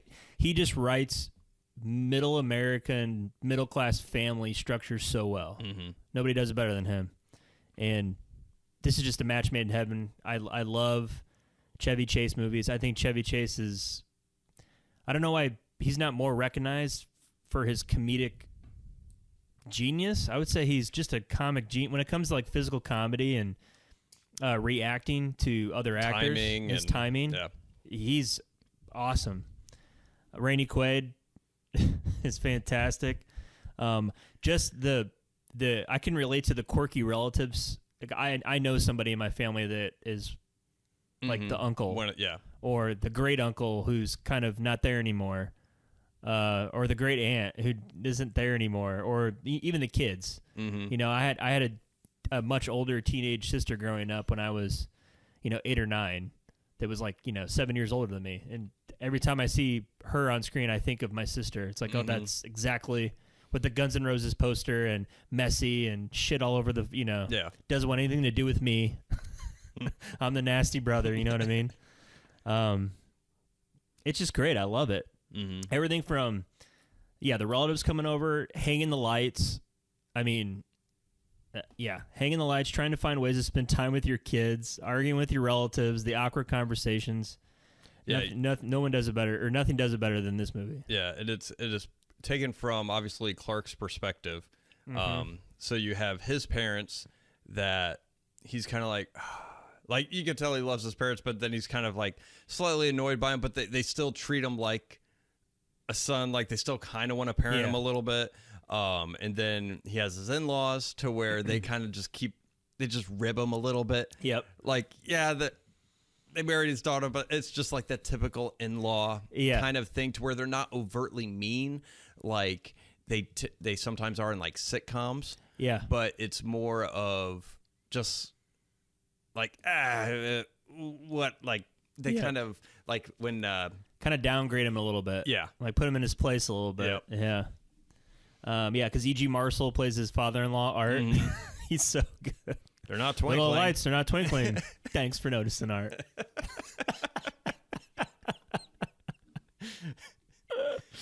But yeah, so it has some of the best lines ever in a comedy. And I got a clip here. Yep. Hey! If any of you are looking for any last-minute gift ideas for me, I have one. I'd like Frank Shirley, my boss, right here tonight. I want him brought from his happy holiday slumber over there on Melody Lane with all the other rich people, and I want him brought right here with a big ribbon on his head. And I want to look him straight in the eye, and I want to tell him what a cheap, lying, no-good, rotten, four-flushing, low-life, snake-licking, dirt-eating, inbred, overstuffed, ignorant, blood-sucking, dog-kissing, brainless, dickless, hopeless, heartless, fat-ass, bug-eyed, stiff-legged, spotty-lipped, worm-headed sack of monkey shit he is. Hallelujah! Holy shit! Where's the Tylenol? It doesn't let up. This movie doesn't let up. There's every scene is just there's something funny to it, and it's memorable every time. From when he goes shopping with Rusty and he's hitting on the can't see the line, can you, Russ? Nope. It opens with him, trying to be a all-American dad to go, Christmas tree shopping or whatever, and he's being all awkward, trying to sing carols, and his kids just aren't into it. They don't want to. Yeah. They don't want nothing to do with it. It's wasting the whole Saturday kind of thing. I got another clip here. We've all had family members where they come over. You see him maybe once a year or maybe twice a year, and so it's around the holidays, and you have that like awkward conversation. And Clark and Eddie, when they're talking to each other, I always think of that. Here's a clip here. And a hell of a good cook. Can I refill your eggnog for you? Get you something to eat? Drive you out to the middle of nowhere? Leave you for dead? No, I'm doing just fine, Clark. Just glad to be here.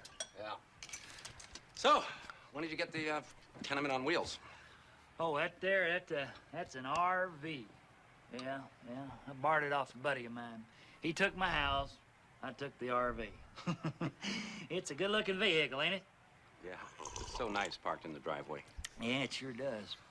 But don't you go falling in love with it now, because we're taking it with us when we leave here next month. I love it, man, because you have relatives like that where you have like some sort of underbiting sarcasm in like your retort, but they're not picking up on it. Because you're safe to say those things. I know, without them, because they're not going to pick up on it, and that's done really well.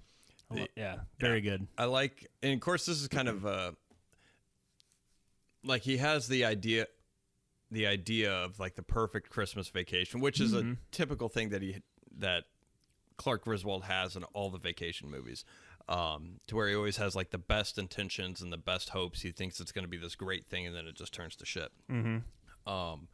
But this, I feel like it feels more authentic. I feel like because he's talking about he's like, oh, I've always wanted to have a big family Christmas, have everybody under one roof. He's always wanted to have that experience.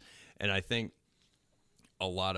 sometimes a lot of other people want to have that too, because they're thinking back to when they were a kid and they had that experience. And they enjoyed that, everyone just being together, but they just weren't in the position of how stressful like a situation that could be. Right. And as soon as his parents and father and mother-in-law show up, they're inside, they have the hectic greeting, and then everyone kind of goes in the house, and he's like, all right, well, if you need me, I'm going to be out in the garage.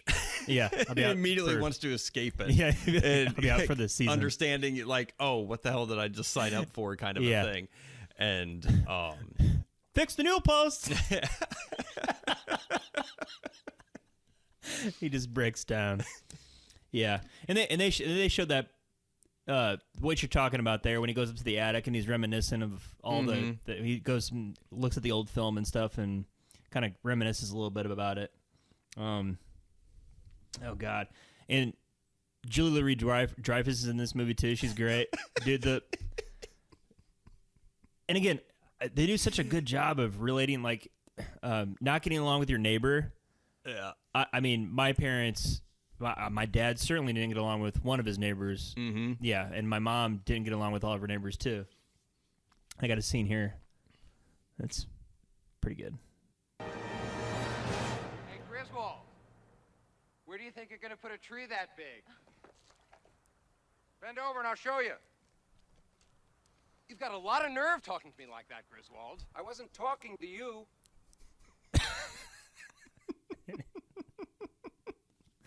Those little snarky, snide comments. I mean, it just reminds me of growing up and having the same kind of listening to my dad talking to the neighbor, like giving him shit or whatever the case may be. Yeah.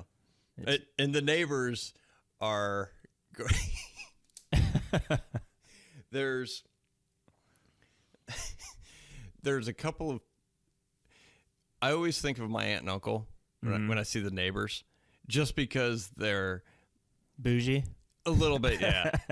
And that's what I love about them. And so whenever I see this movie, I always say, I was like, oh, there's my aunt and uncle. Yeah. It's really but yeah, the neighbors, I don't know what it is. It's just them by themselves are so good to where. And why is the carpet all wet, Todd? I don't know. No, Margot. They named her Margot. I love it. After you shower, of course. Of course. Yes, of course. Yeah. They're wearing like the super expensive like sweat tracksuit suits that. Yeah. I like in the not getting along with your boss, not being recognized at work. Mm-hmm. I mean, everyone can relate to that. Yeah. Put it on there, the shelf with the rest of them, greaseball. They're all wrapped. This is the exact same gift. Kiss my ass. Kiss his ass. Kiss your ass. Merry Christmas. Happy Hanukkah. I mean, it's just a classic. Like I said, it's one of the best comedies ever made. I can watch it not on Christmas. It's one of the best. Yeah, it definitely has a lot of lines.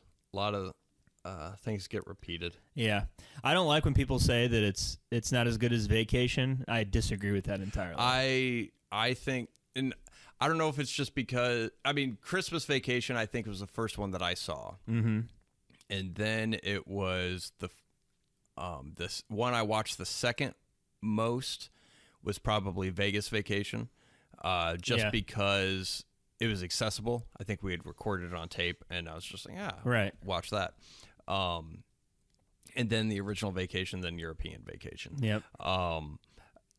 The original Vacation it's very definitely early 80s, almost feels late 70s. Yep. Almost. It definitely feels like an older movie, to where I feel like Christmas Vacation doesn't have that as much. No. It doesn't feel as dated.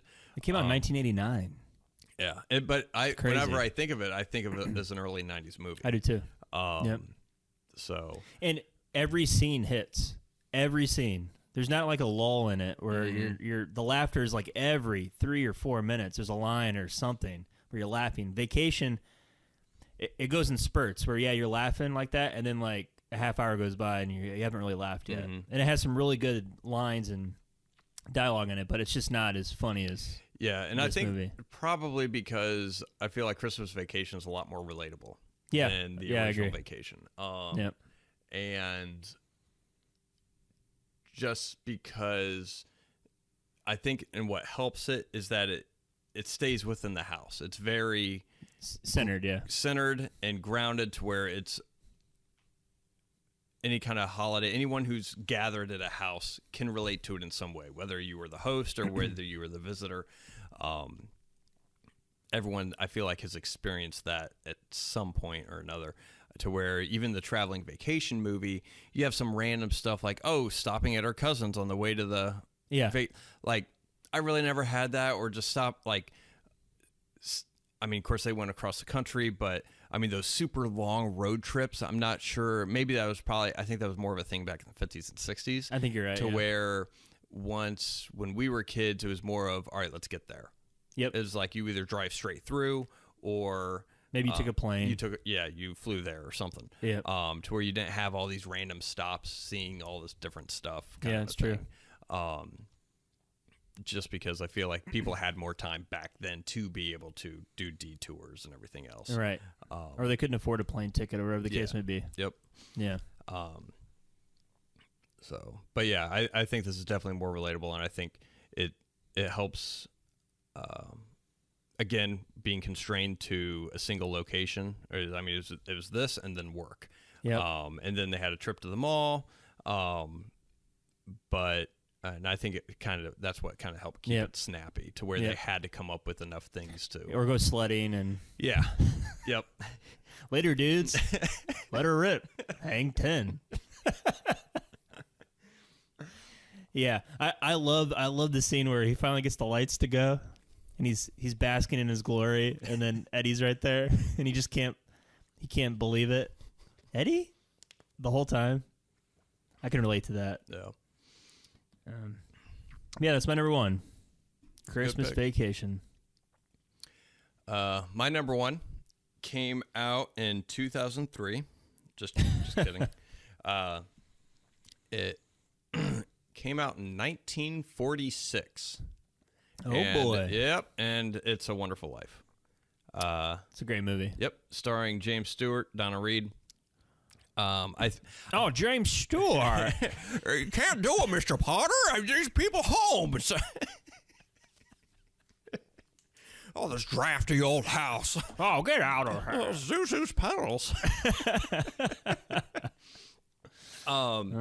This is another movie that the first time I watched, I don't know what it was. I was just enthralled. I like I feel like everyone's seen this. If you haven't, I would suggest you do. It's an old movie. There's some jump cuts with the editing and stuff like that. But it is the movie is an angel is sent from heaven to help a desperately frustrated businessman by showing him what life would be like if he had never existed. There's been a bunch of parodies about this. There's another movie called The Family Man with Nicolas Cage and Téa Leona, which is kind of like the opposite of this a little bit.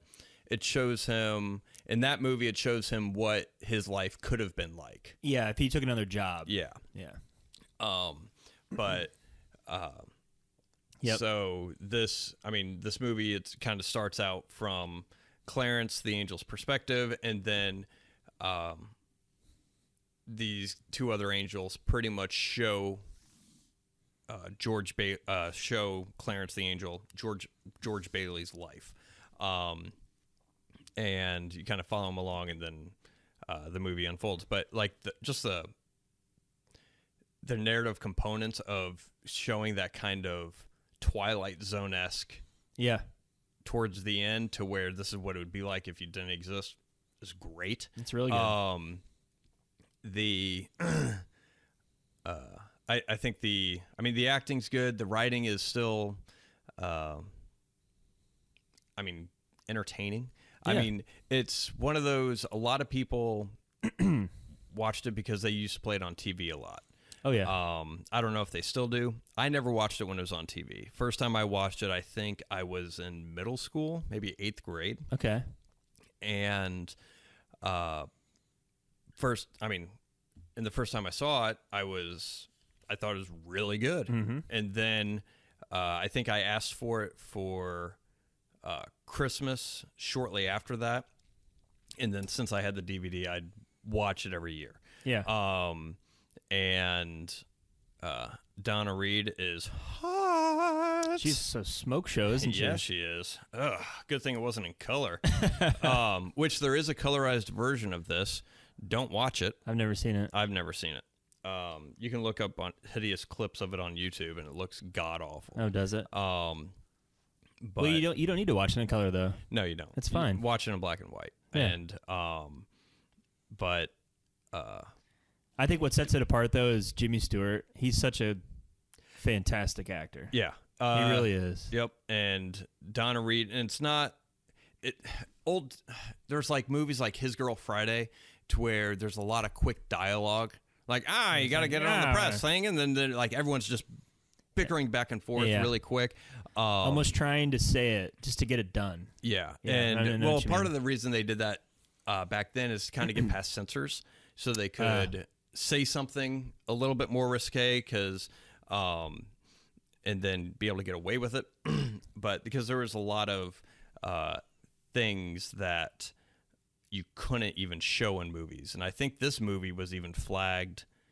Frank Capra, I think, was flagged or something because they thought it was too communist or something like that. Really? Yeah. Jeez, crazy people. Nothing like that would happen nowadays. Yeah, thank God. No overreaction whatsoever. Yeah, thank God we don't blacklist people for random accusations that may or may not be founded. Yeah. But yeah, I have a clip here. It kind of sets up to where if you haven't seen it, it kind of puts you in the perspective of George Bailey and kind of maybe gives you some insight as far as what happens. Mm-hmm. But this is a scene. George Bailey was he had already graduated high school. He is probably 22, 21 around this time, and he was waiting for his younger brother to graduate. And because he was kind of helping around the house, helping his dad with his business, and he was just kind of hanging out, waiting for his brother to graduate, so that way then he could go and do what he wants and travel and all that good stuff. The night of his brother's graduation, he goes to whatever party they had at the high school gym, and he meets Donna Reed, who is the younger sister of one of his friends, and so yeah, and they're walking home after a fun night at the dance.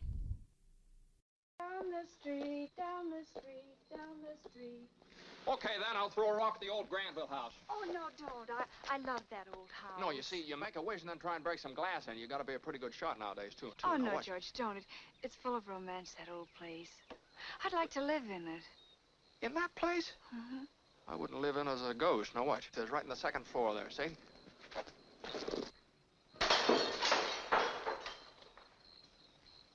What'd you wish, George? Well, not just one wish, a whole hatful.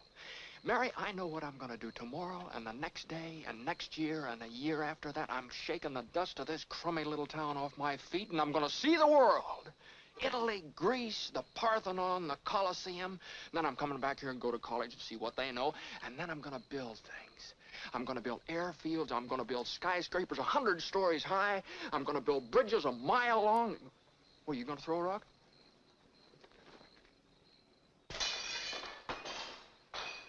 Hey, that's pretty good. What'd you wish, Mary? Buffalo gals, can't you come out tonight? Can't you come out tonight? Can't you come out tonight? So, yeah, if you haven't seen it, I highly recommend it. It's one of those classics. It's very good. Yeah, actually bombed in theaters when it came out. Yeah. And this was the first movie that Jimmy Stewart did after World War II, because he was a soldier in World War II and came back, and he thought about not doing this because he didn't think he was in the right place mentally to do a film like this. Because I that's think understandable. He was obviously dealing with shit from the war. So yeah, some PTSD. Yeah. So, but I mean, it's a classic story of, you know, you always take for granted what you got right in front of you, you know? Mm-hmm. Yeah, you always have one thought in your head as far as how you think your life's going to be going. Yep. And then, obviously, more often than not, that Yeah, doesn't typically happen. Yeah, I think a lot of people deal with that. They wrestle with that, like, there's something else I could be doing that to make my life better when it's probably pretty good as is. So yeah, just or take a they chill think pill. that they may have like wasted their life, or the opportunity has passed me. And I think and I think that's one of the reasons why this movie is still watched or still talked about now is because it's just one of those themes that is timeless, that no matter how many generations passed, you can still relate to the central problem that the main character is facing or feels like he's facing. Yeah, it's a good story too. If you're if you're limited by special effects, which they were in the 40s, you got to have a good story with some sort of fantastical element. And it's a pretty simple story where you don't need crazy effects in order to have like a compelling story. Yeah, and it makes it seem like there's science fiction going on there, like you're watching a science fiction movie, but you're not. Yeah. I don't know if that makes sense. Yeah, because they do several things. There's a part in the story which it's already explained in the brief synopsis of An Angel shows George Bailey what his life would be like if he didn't exist. But when that moment happens, I mean, they just do tiny tricks to where it stops snowing. Yes. And I mean, it's just continuity tricks. That's all it is. Just very basic filmmaking techniques that is able to convey that sense of oddness. Yep. And my car was right here. Well, you weren't there to drive it. Yeah. It's not there anymore. A simple thing like that. Yeah. Or they changed the signs to the storefront or whatever the case may be. Yeah. So. And back to Jimmy Stewart he's obviously just an amazing actor. And he was a cut above everybody else because you have like the guy who plays Mr. Potter.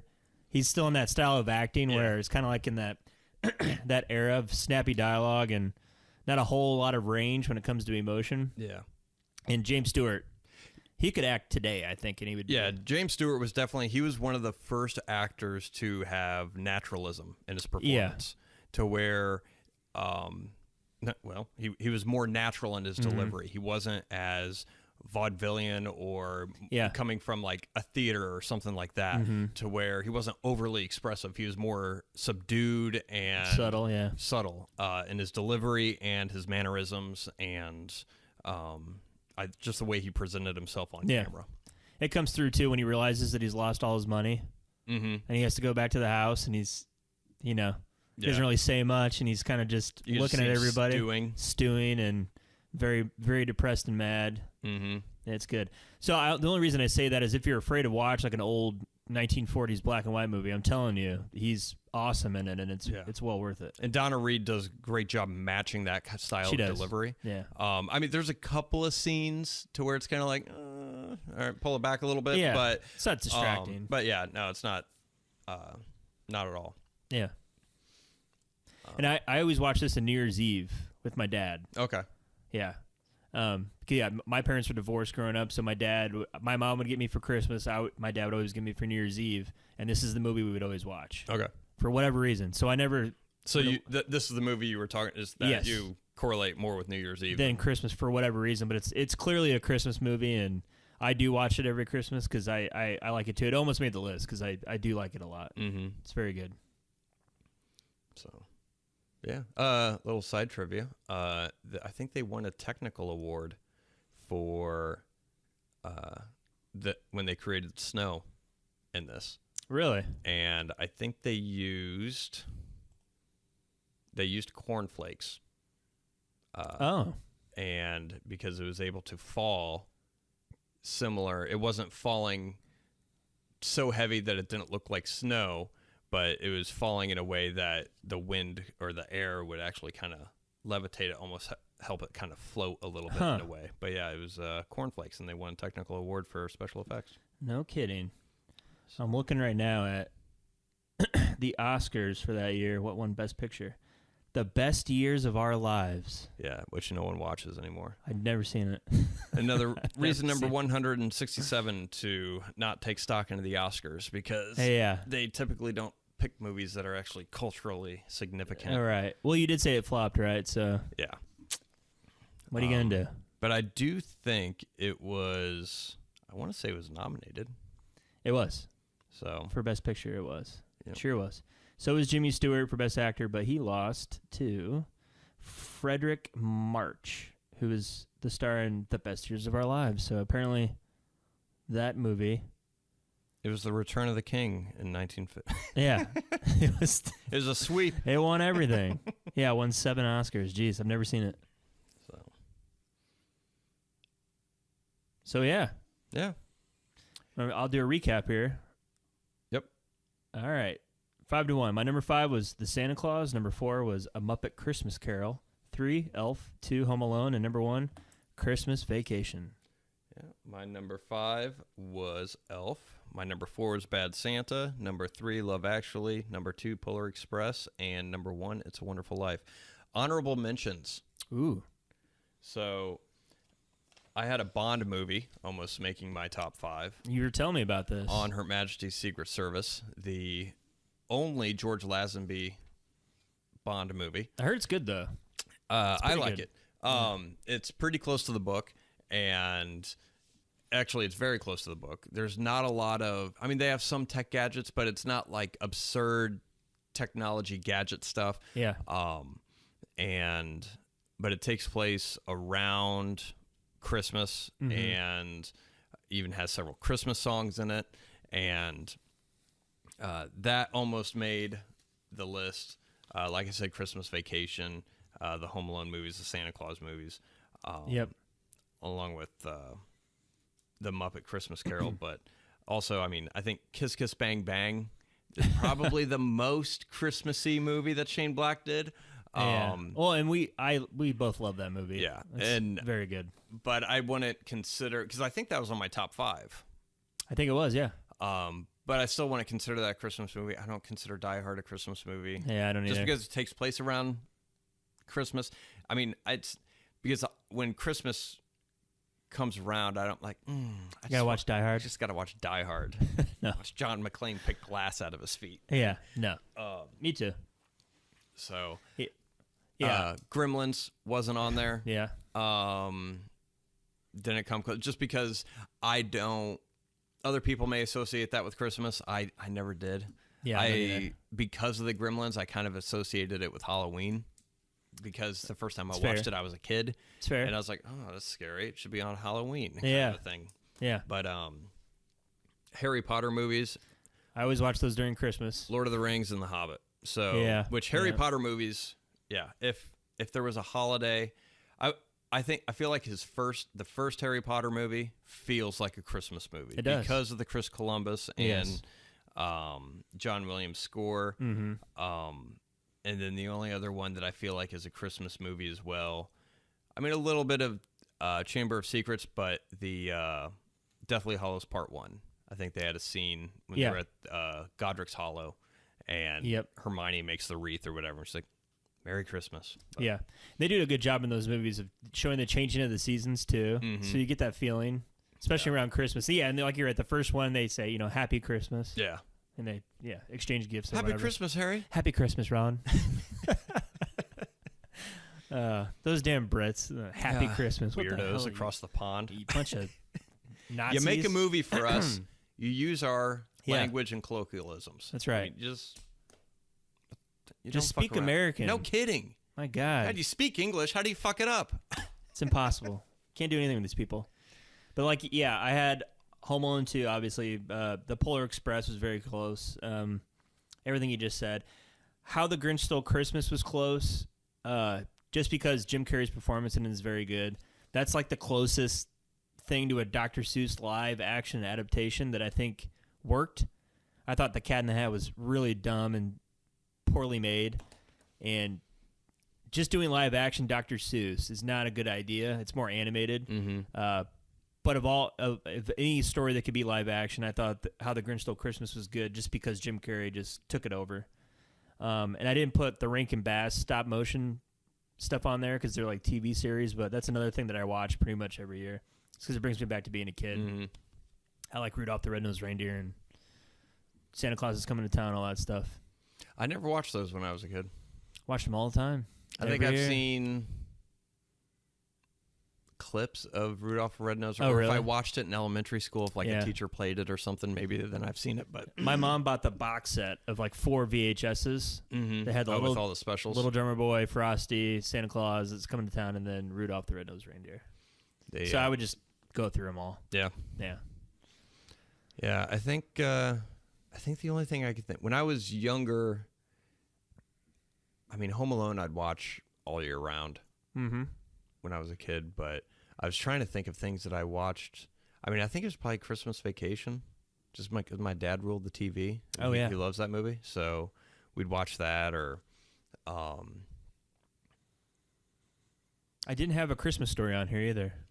Oh yeah, Yeah, that's a good one. It's good, but it's nothing that I like clamor to watch every year because I think it had that effect of it's always on TV, and I've seen it so many times, and I've gotten to that point with Christmas Vacation. Oh, really? Yeah, just because I've seen it so many times, but we'll still put it on, and I can do something else or whatever, and I can still hear the lines, or just because you see it so much. But so that movie and is kind of that way for me. Christmas Story, I didn't really watch every year. I think my dad would, but it was such a weird movie scene because it felt so old. I know, for coming out in the 80s. Yeah, because it came at, what, 82 or something 81 like that? or 82, something like that. But it felt like a 60s movie almost. And but, I mean, it's got great parts in it, and I think it's another one of those movies that you could relate to when you were a kid. Sure. Even though you're not from that time, because you always had that one gift that you wanted to go after. But yeah, that wasn't on. I thought about putting that on the list, but it's not something that I, like you said, clamor to watch every year. I like a Charlie Brown Christmas. That's a good little TV special. That was the first one I think they did. It was. I think you're right.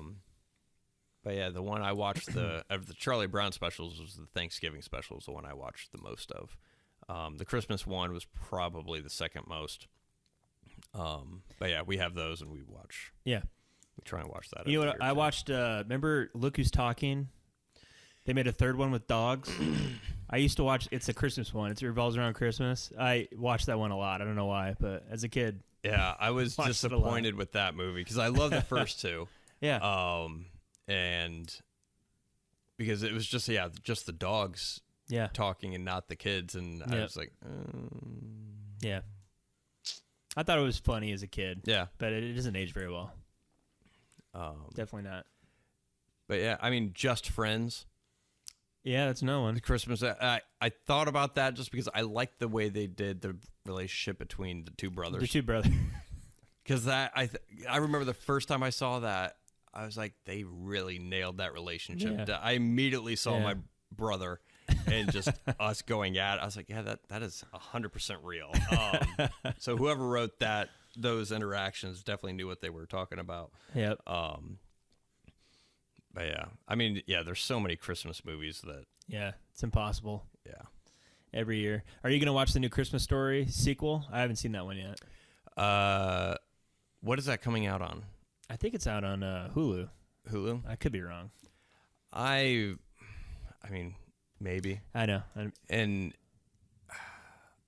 I don't know. Maybe it'll be. Obviously, it's going to be from the perspective of the father as opposed to the kid.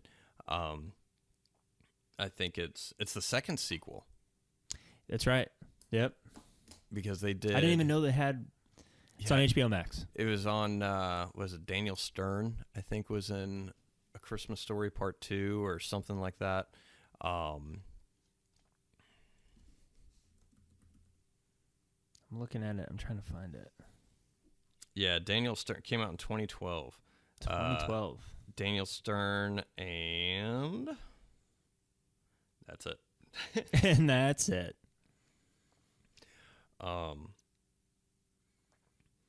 Yeah, I didn't get around to seeing that. Yeah, I don't think anyone did. Yeah.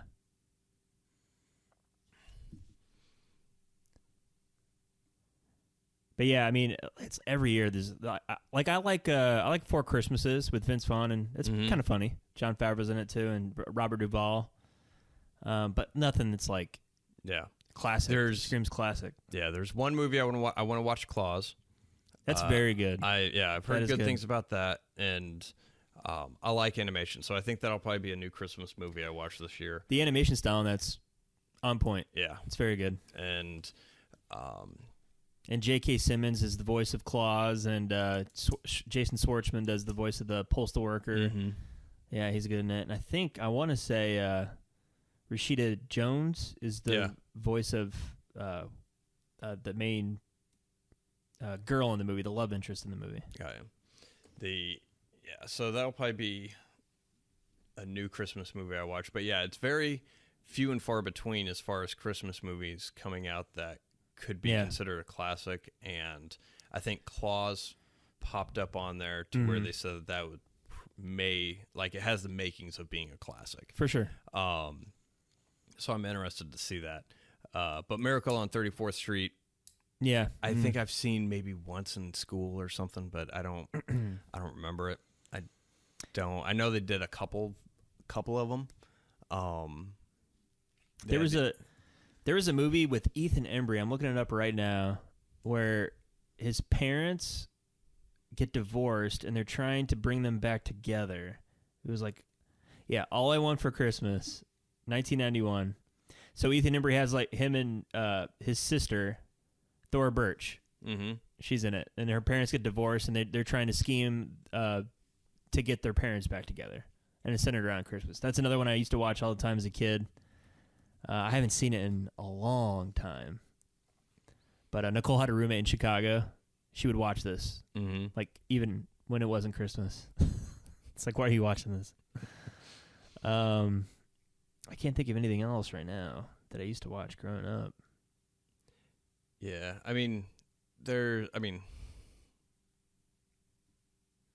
Oh, the Christmas Chronicles where Kurt Russell plays Santa Claus. I never saw that. Liam likes it a lot. It's okay. He does a good job in it. It's not like laugh out loud funny or anything, but it's imaginative, and the kids will like it. Yeah, I think the Hallmark Channel puts out like 50 movies a year. There's like 70 Christmas movies. Jesus. Every week. God damn. There's another channel spin-off of Hallmark called Great American Family, and I think they exclusively do Christmas movies. That's all they do. Yeah. Ernest Saves Christmas. I think I've seen that a couple times. I've seen that a couple times. Yeah. That never became a mainstay. I used to watch Ernest Scared Stupid a lot. Did you? Yeah. That wasn't on your Halloween top 5, though. Well, it doesn't age very well, but as a kid, man, that's like Citizen Kane. But yeah, it's it'll be, I don't know, I feel like it'll be interesting to see what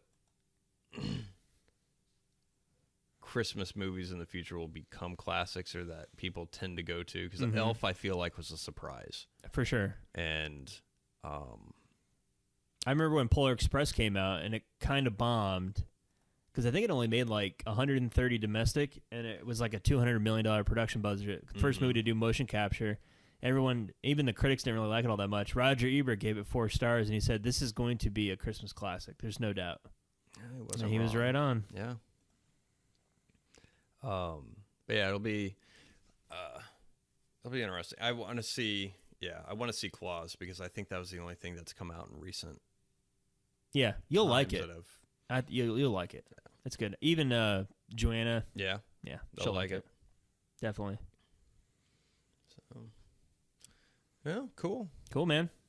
Christmas. It's here. The time of joy. So much joy. Well, Jay, what are we talking about next time? Well, join us next time as we start our end of the year wrap up. We will be discussing our top 5 worst things that we've seen this year. So it'll be miniseries, TV shows, movies, all the above, anything and everything that came out this year. We'll talk about our top 5. That's right. I have a bad, nasty habit of revisiting things I know that I like and rewatching. But I've seen some stuff this year, and I think enough bad stuff to make a top 5. And this will just be stuff that we've personally seen. Yes. Not something, I heard this was dog shit. Yeah. So I'm going to put it on the list kind of a thing. So it'll be something that we actually have experience with, and it won't be us just hopping on a bandwagon of something shitty. Yeah, I'm not going to go on Rotten Tomatoes and figure out what sucks. Yeah, that's wasting time.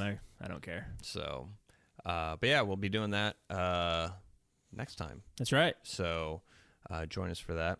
Thank you for listening, and hope you enjoyed the show. What are your top 5 Christmas movies? Let us know in the comments. Also, $500 to the first listener who can tell me which of our movies is technically not a Christmas movie, based on the criteria that we explained at the beginning of the podcast. So, void where prohibited does not guarantee $500 to the person who actually says the movie. It's coming out of Jay's pocket. No, it's not. That's a lie. No one's getting $500. But thanks for listening to the show. Yeah. And until next time, Matt. Until next time, Jay.